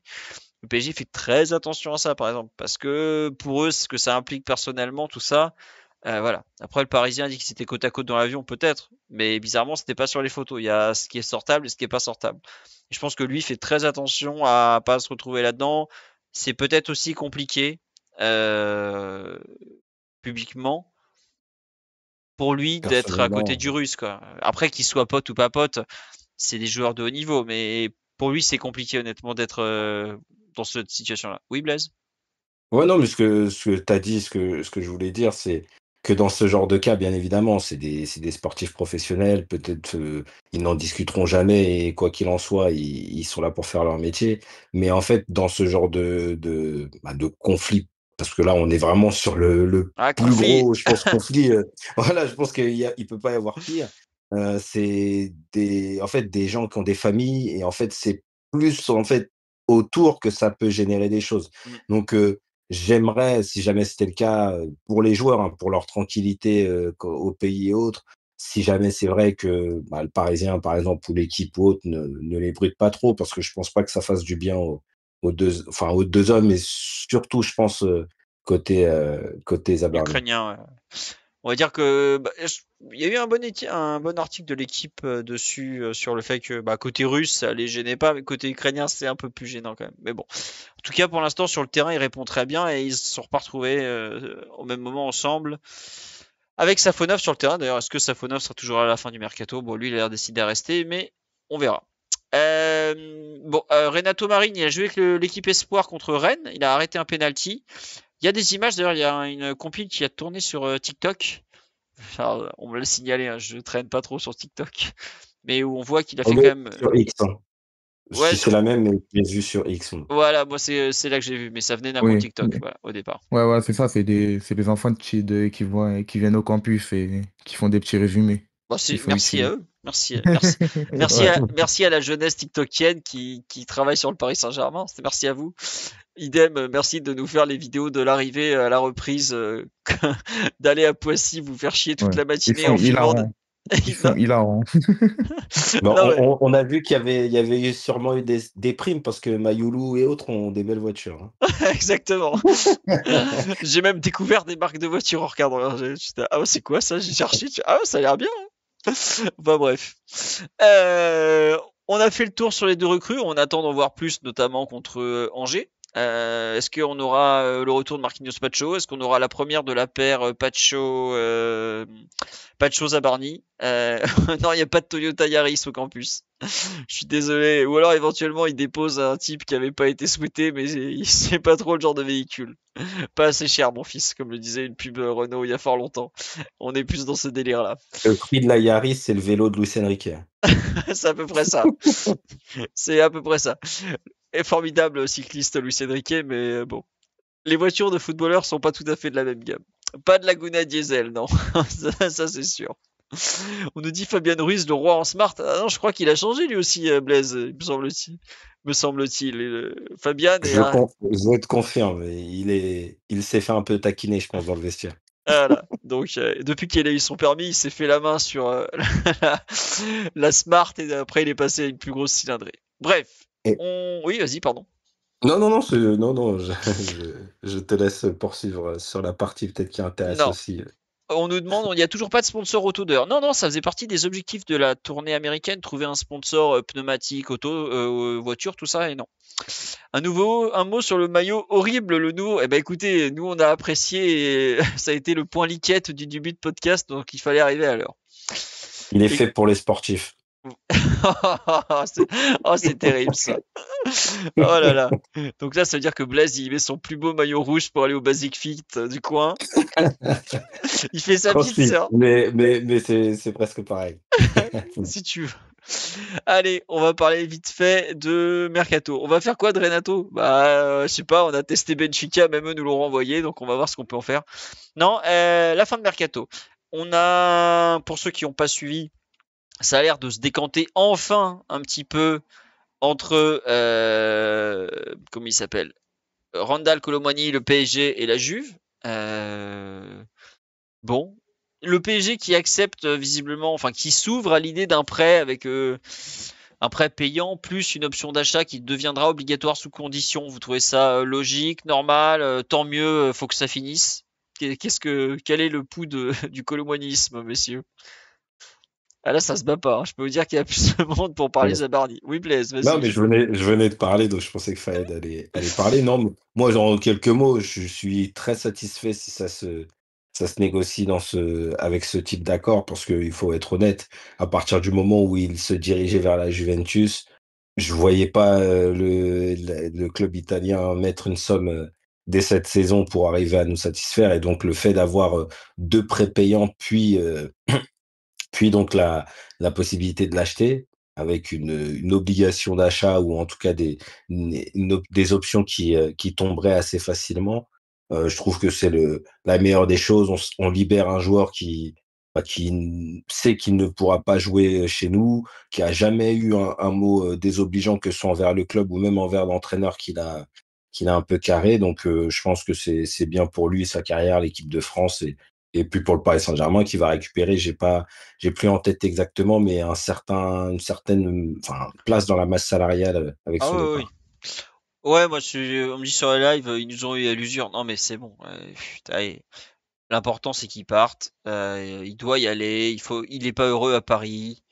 Euh, Il y a des conditions quand même sur le truc, hein. C'est pas, on n'accepte pas tout et tout, mais voilà. Allez, il est pas bien chez nous. Les Anglais ont pas l'air de vouloir bouger. À partir de là, eh ben, on fait simple. Allez. Et surtout, lui aussi, il veut pas. Oui, en plus, lui, il veut pas. Il veut retourner là-bas parce il a retrouvé confiance, il a retrouvé un environnement qui lui plaît. Et bah, allez, c'est bon. Mais bon, Au pire, tout le bonheur du monde pour lui et qu'il parte vite de ce club un peu trop pauvre. Comme non. toute l'Italie, quoi. Ah oui, non, mais après, s'il est content là-bas, enfin, je suis pas sûr que Randal Colomwani soit un joueur qui puisse finalement viser beaucoup mieux que la Juventus, en fait, dans le fond. Donc, il sera à son, la Juve actuelle, évidemment, hein. Je parle pas de la Juve des années 90 ou des années 2000 ou des années 80. Enfin, c'est un club qui a décidé de réduire la voilure parce que l'actionnaire a dit ça. Bon, il part là-bas. On prend un chèque à court terme, puis un autre plus gros à moyen terme parce que je pense que ils prendront un peu plus d'argent. Enfin, ils seront probablement en Ligue des Champions et 4 places italiennes. Euh, voilà. On me dit Solaire, bizarre que Solaire soit toujours là, il n'est pas cher, il est plutôt en forme. Bah Solaire, c'est pareil, il veut aller qu'à Villarreal. À partir de là, c'est compliqué Villarreal, ils nous attendent au coin du bois avec leur prêt pourri là. Voilà. Et les Espagnols ont pas beaucoup d'argent sur le mercato, alors que pourtant eux, ils ont des droits télé. Mais eux, ils ont leur fair play financier qui est très restrictif et qui les gêne énormément. Donc voilà. Il veut pas l'Atlético, sinon Soler. Je crois que l'Atlético a fait signer d'autres joueurs que Carlos Soler, hein, surtout. C'est plus l'Atlético qui veut pas de Soler que le contraire. Mais ouais, Randall, écoutez, c'est fait. On verra. Qu'est-ce qu'il y en a d'autre? Nordi Mukiele qui a signé pour 12 millions alors 11 plus 3 côté anglais, 12 côté français à Sunderland. Qu'est-ce qu'on en pense, messieurs? On dit merci à monsieur Ndiaye, je crois qu'il s'appelle Oui, c'est l'agent. ça. Exactement. Mais ça, Ndiaye. On le remercie énormément et on fait un beau courage à Nordi, hein. Je sais, on me dit belle vente sur live, honnêtement, hein. Sur les 12 millions, je sais pas combien vont réellement arriver jusqu'au PSG, combien vont finir dans les poches de l'agent, mais c'est bon, c'est rentable quand même, je crois. Ouais, c'est déjà bien. Sachant qu'il gère le mandat pour Sunderland plus, je crois que c'est lui qui a Nordi Mukiele, du coup, Bah oui. En c'est fait, parfait. mais ça Grand bravo, Ndiaye, monsieur.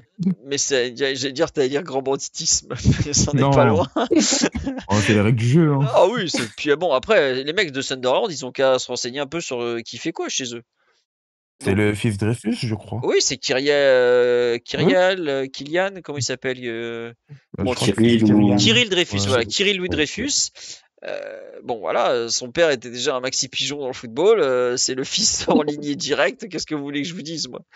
Après, attends, enfin, ils ont l'entraîneur qui a cet agent-là. Il a fait signer je sais pas combien de mecs qui ont le même agent. Le directeur sportif, il le connaît bien aussi. Très bien, même. Très très bien, on va dire. C'est au club de gérer un peu tout ça. Oui. Mais c'est marrant, c'est que les Et mecs de puis, scène. Oui, pardon, Fahd. et blague à part, Nordi Mukiele, dans une équipe qui joue le match en première ligue, c'est pas non plus déconnant, quoi. Oui, c'est ça. Non, mais c'est sûr. Il va pas faire tâche, quoi. Alors, par contre, ce qui est un peu plus déconnant, c'est Nordi Mukiele dans la ville de Sunderland. Ouais. Ça, ça C'est va les être questions que compliqué. je me suis posées la première fois. Je me suis dit, comment il va faire le pauvre? Mais je pense qu'il va quand même trouver. Parce que pour ceux qui ne savent pas où c'est, Sunderland, c'est un peu le nord de l'Angleterre en fait. Et c'est pas l'Angleterre sexy quoi. C'est au bord de la mer, mais c'est juste à côté de Newcastle. Donc pour vous donner une idée, les villes autour, c'est Ah. Sunderland, Newcastle, Durham, Middlesbrough. Il y aura beaucoup de déplacements à Londres au pire Ah, pour et puis, non Nordi. mais Londres, il est pas au courant que c'est à l'autre bout du pays quand même, hein. Mais vraiment, hein. Il va plus vite à Édimbourg qu'à Londres, pour vous donner une idée quand même. Donc je sais pas si ils lui ont menti ou ils lui ont fait croire que c'était Southampton ou là pour le coup c'est pas très loin de Londres. Mais Sunderland, y a rien. C'est naze comme endroit. On me dit il sera plus près de la Suède. C'est pas faux. Mais bon, Oh, je pense que les demoiselles de Newcastle vont découvrir un phénomène. En tout oui. cas, on lui souhaite de pouvoir jouer surtout parce qu'il a quand même pas mal été blessé et ça se passait pas C'est très pas un très. mauvais joueur non plus, Non, quoi. c'est pas un mauvais joueur du tout. C'est pas un joueur pour le PSG de Ouais, Luis Enrique. Mais tu vois, par exemple, pour le voilà. PSG de Pochettino ou des PSG comme ça, ou même de Tourelle pour des missions très Ouais, spécifiques, tu vois, c'était un joueur beaucoup plus adapté. exactement. Pour un extrémiste du projet de jeu comme l'est notre entraîneur actuel, c'est pas du tout adapté. Et puis, on n'oubliera jamais cette entrée fameuse à Strasbourg qui restera jamais dans nos mémoires. Merci Nordi pour ce Il show y a de. aussi le match de la commotion. Il est Ah avec oui, le fait putain. qu'il veuille retourner tout de suite. Alors il marchait plus droit et tout. Ah là là, on pourra jamais lui enlever son côté bagarreur et brigadier, comme on dit sur le live. Il n'y a pas des offres pour Lee. Pour l'instant, non. Isaac vers le PSG, attention, Alexander Isaac est très très décidé à quitter Newcastle pour aller à Liverpool. Donc ce jeune ne pense qu'à ça, mais je ne sais pas s'il va quitter Newcastle au final. Non, on a dans les Gonzalo Ramos aussi qui annonce après la Supercoupe qu'il ne compte pas quitter le PSG. Un avis, Blaise, Fayed, là-dessus? Je pense que c'est logique. Je trouve ça logique à partir du moment où bah, le joueur est remplaçant en sélection et ça ne l'empêche, enfin, est remplaçant en club et ça ne l'empêche pas d'être sélectionné pour être remplaçant en équipe nationale. Pour moi, là, dans une année de Coupe du Monde, sur un joueur qui, bah, on va dire, je pense, lui se sent bien aussi. Il a ses repères. Je trouve ça plutôt logique. J'ai, je dois peut-être pas être objectif, mais j'ai un peu d'affection pour lui parce que je trouve il a jamais eu sur les 2 premières saisons, des débuts faciles. Il a été, la première saison d'abord remplaçant bah, de tous les attaquants et puis il a eu ça en décembre, sa maladie et ensuite, bah, c'était très compliqué avec un PSG qui avait une star, comme Kylian Mbappé et puis l'année dernière, il débute titulaire, il se blesse au Havre, il met du temps à revenir et malgré tout, et je fais quand même partie de ceux qui ont des choses à dire, même pour un remplaçant de le voir, avoir bah, tout simplement un taux d'expected, goals attendu, plus faible que ce qu'il doit réaliser, ça me turlupine toujours un petit peu. Mais je dois dire que quand on pense au joueur, je trouve ça logique qu'il veuille rester. Et si le coach veut de lui, bah, très bien. Et on lui souhaite de pouvoir apporter comme il l'a fait pour la Super Coupe d'Europe. Fayed, un avis aussi positif que Blaise. Moi, j'avoue, je comprends pas du tout. Le mec, il vient de passer. Alors, il rentre à chaque match de Ligue des Champions, ça c'est vrai. Mais bah, il va être remplaçant, quoi. Enfin, Non, mais il se met pas en danger, quoi. Enfin, en ouais, fait, c'est pour moi, ça, mais. c'est ça. Par contre, ce sera la dernière saison. Là, la Ah oui, saison prochaine, d'accord, je ne ouais. comprendrai pas. Ouais. Mais oui, oui, non, mais là, pour cette saison, avec l'été 2026 qui l'attend, dans Hmm. une équipe qui est jeune, qui a des ambitions de faire aussi bien que la saison dernière, je trouve ça logique. Pour lui, il n'y a pas de mise en danger. Il sait que Ronaldo sera là. Donc, autant attendre et de peut-être prendre la suite définitivement avec une nouvelle aventure dans un nouveau club. Ouais, effectivement, je comprends ce que tu veux dire, ça s'entend. Mais je suis surpris que son agent accepte qu'il reste encore comme ça une année de plus, une troisième année, un peu à vivoter. Voilà. On nous dit, vous semblez écarter l'hypothèse qu'il s'impose. Ah, c'est-à-dire qu'il joue au poste d'Ousmane Dembélé, qui est quand même le candidat numéro 1 au Ballon d'Or. Donc, je souhaite à Gonzalo Ramos d'être un joueur qui s'impose. Mais pour que Gonzalo Ramos au PSG s'impose au PSG, ça veut dire qu'il y a Barcola, Dembélé, Gvara ou Doué, un de ces quatre-là, qui est sur le banc de touche pour lui. Voire deux de ces mecs-là. Euh, C'est chaud quand même. Hein. Enfin, je sais pas si vous vous rendez compte le calibre. J'ai dit un parce que je me dis Doué peut se glisser au milieu. Euh, Bon, voilà. Une saison à 40 matchs et 20 buts, ça suffit non? Alors, oui et non, ça suffit dans le sens où il y aura les 20 buts, mais contre qui met les 20 buts? Est-ce que c'est un joueur qu'on peut utiliser pour faire entrer en jeu quand il y a 0-1 en Ligue des Champions, par exemple? C'est ça la question. C'est pas qu'est-ce qu'on en a à foutre qui mettent des triplés contre Epali alors que ou ce genre de choses quoi. Donc la question des 20 buts, elle est un peu fallacieuse dans le sens où il faut voir quand il les met, contre qui il les met. Et si tu as besoin de lui contre des top adversaires, est-ce qu'il est capable de les mettre? Bon, alors après, je dis ça, il a marqué contre Tottenham, il a marqué contre City. Mais quand Dembélé s'est retrouvé blessé en demi-finale retour de Ligue des Champions, il n'y a pas un moment où vous l'avez imaginé, ce bon Gonzalo Ramos titulaire au retour, quoi, parce que Ousmane n'était pas disponible.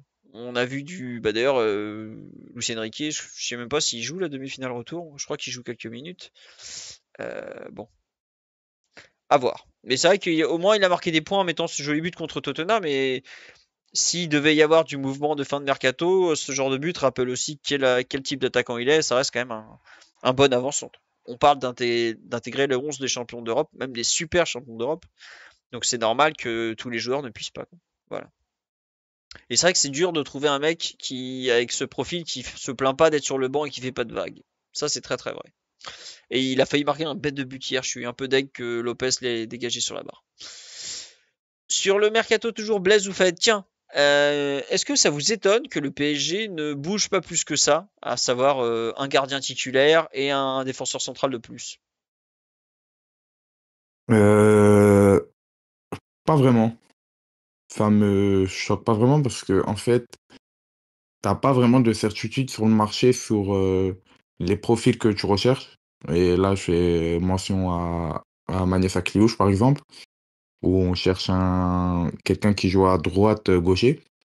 70 millions, ça paraît très très cher pour la qualité du joueur, qui n'est qui n'est pas très jeune, comme on pourrait l'entendre. J'ai remarqué il y a une semaine qu'il avait l'âge de Kang Lee.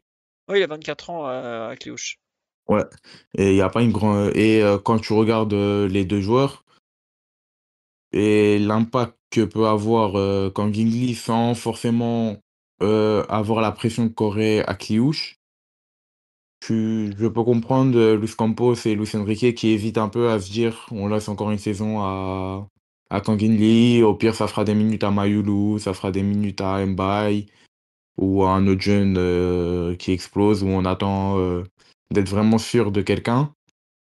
Et après sur les autres postes au milieu, non ça me choque pas parce que je me dis il y avait Jachari qui était intéressant et qui est toujours à Genk, il était à Genk, il est à Genk je crois, enfin qui est pas parti au Bah Milan quoi. oui, oui, enfin maintenant il est parti au Milan. Ah, c'est bon, on a Ah oui, fini? ça fait la semaine dernière. Ah, ok, Ils ont j'ai pas enfin trouvé suivi, un accord. désolé. Ah, ok, parce que j'avais vu que c'était bloqué. Mais je vois, il n'y a pas vraiment de joueur encore qui te ramène la certitude de pouvoir intégrer ce milieu. Et surtout là que tu dois développer Mayulu aussi, qui, je pense, aura le rôle de qu'a Fabian quand on fera tourner. Mm. Et tu vas peut-être prendre un fif, mais ça va être compliqué d'intégrer un fif derrière Vitinha avec toutes les minutes qu'accumule Vitinha et la complexité du rôle qu'a Vitinha. Et poser 30-40 millions sur quelqu'un qui va peut-être jouer 30% du temps sans trop m'avancer. Alors que tu as des profils comme on a vu Warren qui pouvait le faire sur la fin de saison, ou Kang Lee, ou João Neves, où tu te dis, bon, en vrai, je préfère bricoler que plutôt jeter mon argent par les fenêtres et me retrouver encore avec des joueurs comme Carlos Soler ou Randal Colomwani à devoir faire des prêts et des Mm. prêts avec obligation d'achat s'il joue 50% des matchs et il met 3 buts du pied droit. Hmm. Je pense que c'est surtout de la sécurité. Tiens, sur la live, on nous dit un latéral multitâche pour Nuno ou Hakimi. Nuno plus Hakimi. Mais en fait, je pense qu'un latéral qui peut remplacer à la fois Nuno plus Hakimi, ça n'existe pas. Un latéral qui est à le niveau du PSG, qui peut jouer aussi bien à gauche qu'à droite pour remplacer deux joueurs aussi forts que Nuno Mendes ou Hakimi, cela n'existe pas, en fait. C'est très très compliqué d'être dans la rotation du PSG. On peut le Non, voir mais avec des joueurs comme Warren, par exemple, ou Beraldo. Ils ont des qualités pour être dans la rotation du PSG, mais ils ont des défauts aussi, en fait, où tu vas les regarder à un match de samedi, 17h sur beIN Sport, et tu vas te dire, pff, comment en fait il a rien à faire là. Alors que dans la rotation, ça fait le taf. hmm, Et il y a des matchs où situationnels, des trucs situationnels, où, comme Ramos, vous l'avez peut-être dit, mais j'avais un petit contretemps, j'ai pas pu écouter, où en fait, c'est des profils très spécifiques qui vont te faire du bien à des moments très spécifiques de la saison. Et du coup, trouver en fait des profils comme ça sur le marché des transferts qui vont accepter d'avoir que ces des petits temps de miettes. jeu, ces poignées ouais, des miettes en fait, où ils vont pouvoir briller que 10% de ces miettes, en fait, parce que des fois, ça va être compliqué. Des fois, on n'aura pas besoin de mettre vraiment d'impact physique, donc Warren va avoir du mal. Ou on n'aura pas besoin des relances de Beraldo, donc ces défauts vont être mis en valeur, ou Ramos pareil. Et ça va être compliqué. Et moi, je préfère un PSG qui essaie de bricoler, de tourner, d'utiliser la flexibilité de leurs joueurs, parce qu'on a des joueurs extrêmement flexibles, que ça pour jouer en 9, en 8, en 6, en latéral, Hmm. que, que plutôt me retrouver avec un joueur qui sera bon, ça va être un bon joueur, mais que toutes les semaines, on va devoir dire, ouais, mais pourquoi il joue pas? Ah, mais en fait, il est nul. Oui, mais en fait, il sait pas faire trois contrôles de balle. Mais en fait, Campos et Luis Enrique, ils savent pas recruter. Du coup, ça va mettre peut-être une mauvaise ambiance, déjà, dans tout ce qui est supporter, et après dans tout ce qui est club, et peut-être au final, on va se perdre. Je pense que là, le PSG veut recruter, mais il va jamais recruter n'importe comment. Ouais. Je pense que Luis Enrique Ah bah. préfère faire un groupe à 20 qu'un groupe à 22-24 où il y a des joueurs qui sont vraiment en dehors de ça, en dehors du plan de jeu tactique en fait. Ouais, non, mais c'est ça. Et il l'a encore dit, Samir. C'est le seul passage. Je suis désolé, j'avais personne pour retranscrire la conférence de presse. J'ai juste mis à partie Mercato, parce que ce qu'il dit, c'est exactement ça. Il dit, on a des joueurs polyvalents. On n'a pas besoin de rajouter des joueurs. Je préfère des joueurs polyvalents.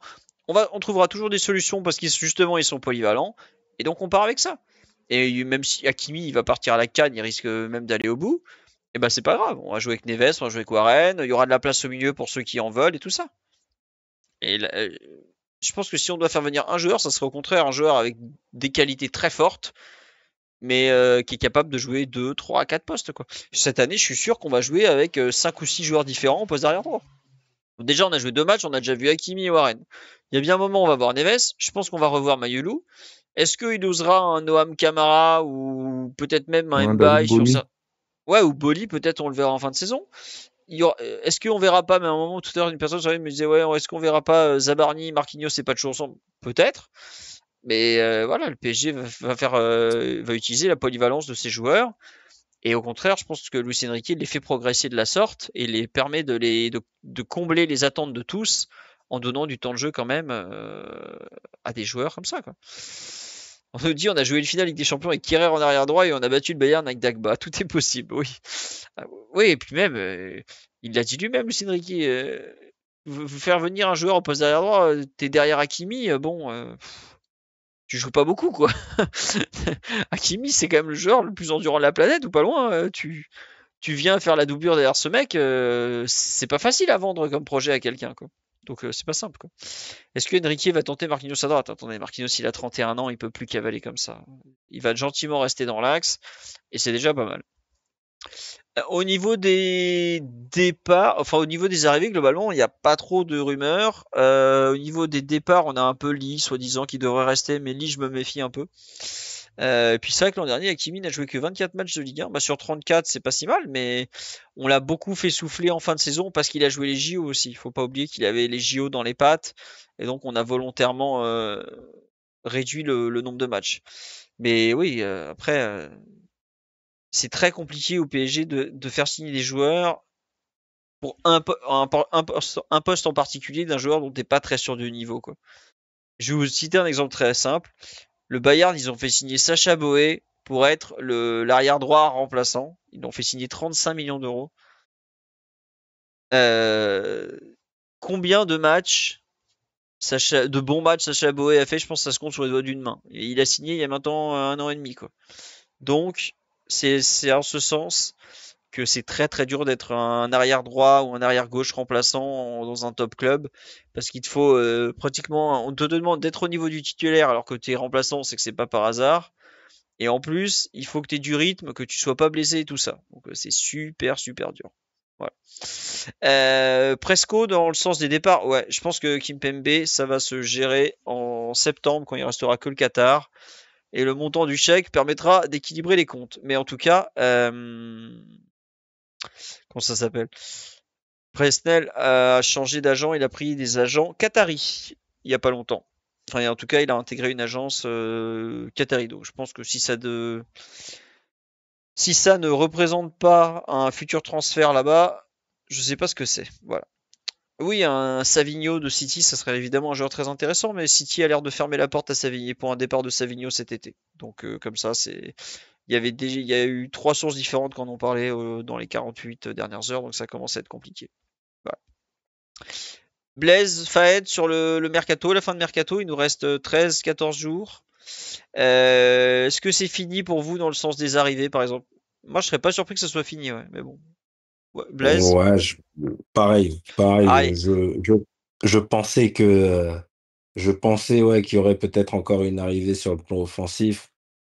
Je sais pas. Après, faut voir à quel point, en fait, dans les projections, les joueurs qui sont encore, présents et donc dans le loft, pèsent sur la masse salariale. Peut-être qu'il y a un mouvement qui pourrait se débloquer à ce niveau-là, mais je pense que dans la globalité et à très grande majorité, le staff a le groupe, en fait, avec lequel il souhaite évoluer et je pense que oui, il y aura en tout cas pas d'arrivée majeure. Après, peut-être qu'effectivement, par rapport au groupe espoir ou un très jeune qui pourra arriver, mais je j'ai pas l'impression qu'il y aura un joueur important qui nous rejoindrait. non, mais par contre, peut-être, quand je dis non, ça serait pas de titulaire, mais peut-être un joueur de complément, un jeune joueur comme ça intégré. Ouais, c'est ça, mais je pense que pour le coup, ce sera un joueur, un joueur étranger, en fait, Ouais, totalement, pas inconnu. Je pense qu'il y aurait quand même des choses qui sortiraient, mais même pas du niveau de Pacho, je pense pas du niveau sportif, mais au niveau du transfert. Je pense qu'on serait vraiment sur une opération, un peu, qui serait pas de la spéculation, mais en tous les cas, un projet d'avenir avec un jeune moins coté en tous les cas que Désiré Doué, Joao Neves mm, ou d'autres qui ont été associés au Paris Saint-Germain. Après, je dois ça peut dire aller que vite, hein. ça, je pense que je suis persuadé que, parce que là, j'ai regardé un petit peu Porto, que Mora, qui n'est absolument jamais titulaire, je pense qu'il est regardé. Après, est-ce que c'est faisable, est-ce que c'est voulu, je sais pas, mais je pense que c'est regardé. C'est possible. À voir. Faed, ah oui, on a Asensio à dégager aussi, enfin à dégager, à faire partir. Mais Aston Villa, allez, ils vont bien craquer là. Ils ont fait rentrer les ronds d'Aaron Ramsey. Ils ont de l'argent. Allez, Birmingham, on vous attend les gars. Mais bon, c'est vrai que le PSG, que le mercato d'hiver a-t-il besoin de recruter? Je suis pas sûr que le PSG ait spécialement besoin de. Pour moi, il y a des départs à Jacob Ramsey. Putain, je me plante à chaque fois lui. Il y a des départs qu'il faut absolument boucler. C'est genre Donnarumma, sinon ça va être le bordel. Mais j'avoue que j'arrive pas à savoir si. Donc la piste numéro un, c'est City évidemment. Si le PSG, donc si QSI va faire une fleur aux Émiratis de City, il a bouclé ce transfert. J'ai toujours du mal à croire que ce transfert il va passer d'un point de vue géopolitique et que ça se jouera au niveau des actionnaires. Mais J'ai- surtout que c'est une piste que je comprends pas trop, moi, encore. Bah, ils ont mis que 30 millions sur un gardien, donc tu comprends qu'ils peuvent s'en acheter un autre à 50, hein, c'est pas ce Oui, mais qui. bon. Il avait l'air de bien le vouloir, en fait, Pep. Puis après, il va chercher Donnarumma, ça me paraît un peu bizarre. Ouais, ouais, je suis d'accord. Vraiment. Mm. Manchester United aussi, effectivement. United Mm. ne prendra pas Colomwani. Son agent a bien tenté de faire croire à la rumeur, mais personne n'y a cru. Et en revanche, peut-être un gardien. Mais le problème de United, c'est qu'ils n'arrivent pas à faire partir Onana, quoi. personne ne veut de ce bon vieux André Onana, quoi. Donc voilà. Visiblement, Trafford a fait un bon premier match à Wolverhampton. J'avoue que j'ai pas du tout regardé Wolverhampton City ce week-end. Je On confirme. a, on a que Ligue 1 plus ici. Donc, Voilà. je pourrais pas dire. Quel patriote ce Fayed extraordinaire. Nous Mais, sommes Ligue 1 plus. mais pour la piste Donnarumma, en fait, Trafford, il a vraiment été pas impressionnant. On va pas aller jusqu'à dire cela, mais dans son jeu au pied, en fait, en tout cas, il y aura deux styles. Si jamais Donnarumma les rejoignait, parce que je trouve que enfin, il a été vraiment remarquable et remarqué par son jeu au pied. Bon, on verra ce que ça va donner. C'est vrai qu'il y aura peut-être pour Onana une piste en Arabie Saoudite ou autre. Enfin bon, on verra. Mais c'est vrai que même si Guardiola a de bonnes relations avec Enrique, comme dit sur live, c'est pas eux qui décident en fait. C'est leurs deux grands patrons. C'est limite l'émir du Qatar qui appelle son pote aux Émirats, quoi. Donc Guardiola, peut-être qu'il aime bien Donnarumma et qu'il boit des cafés avec Luis Enrique, mais en fait à ce niveau-là, c'est plus eux qui décident du tout, quoi. Donc à voir. On parle de la Juve pour Donnarumma, mais la Juve est parmi les rares satisfactions de la saison passée. Il y avait Di Gregorio qui était le gardien de but, donc j'ai du mal à croire que la Juve qui arrive pas à sortir les ronds pour Colomani va pouvoir s'offrir Donnarumma. Après, c'est Ils n'arrivent l'Italie. pas à faire un prépayant. Hmm. Ils vont pas nous prendre la tête encore, ceux-là. Ouais.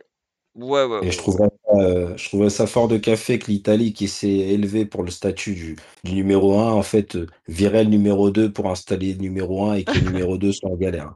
Est-ce que Gattuso va parler? Je pense pas. Ah là, ça va être extraordinaire.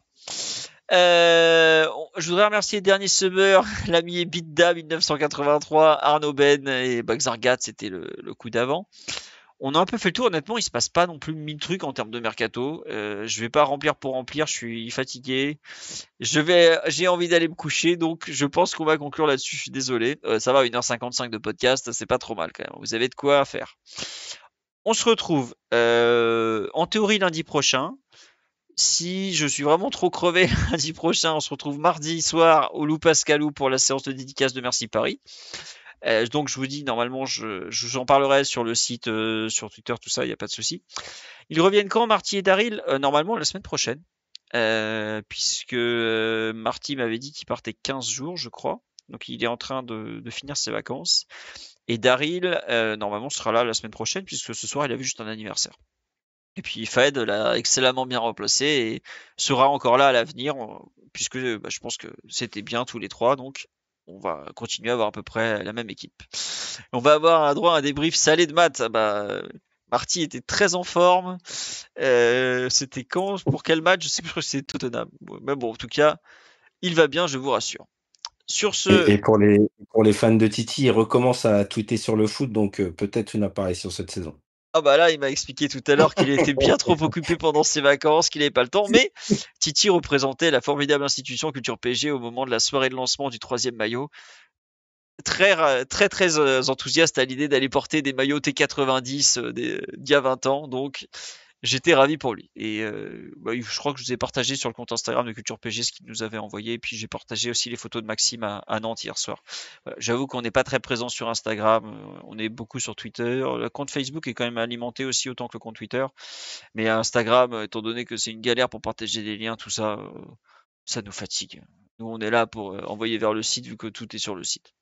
Sur ce, bonne soirée à tous. Bonne nuit, un immense merci pour toutes vos réactions, tous vos subs, tous vos gentils mots, tout ça. C'était un plaisir de faire ce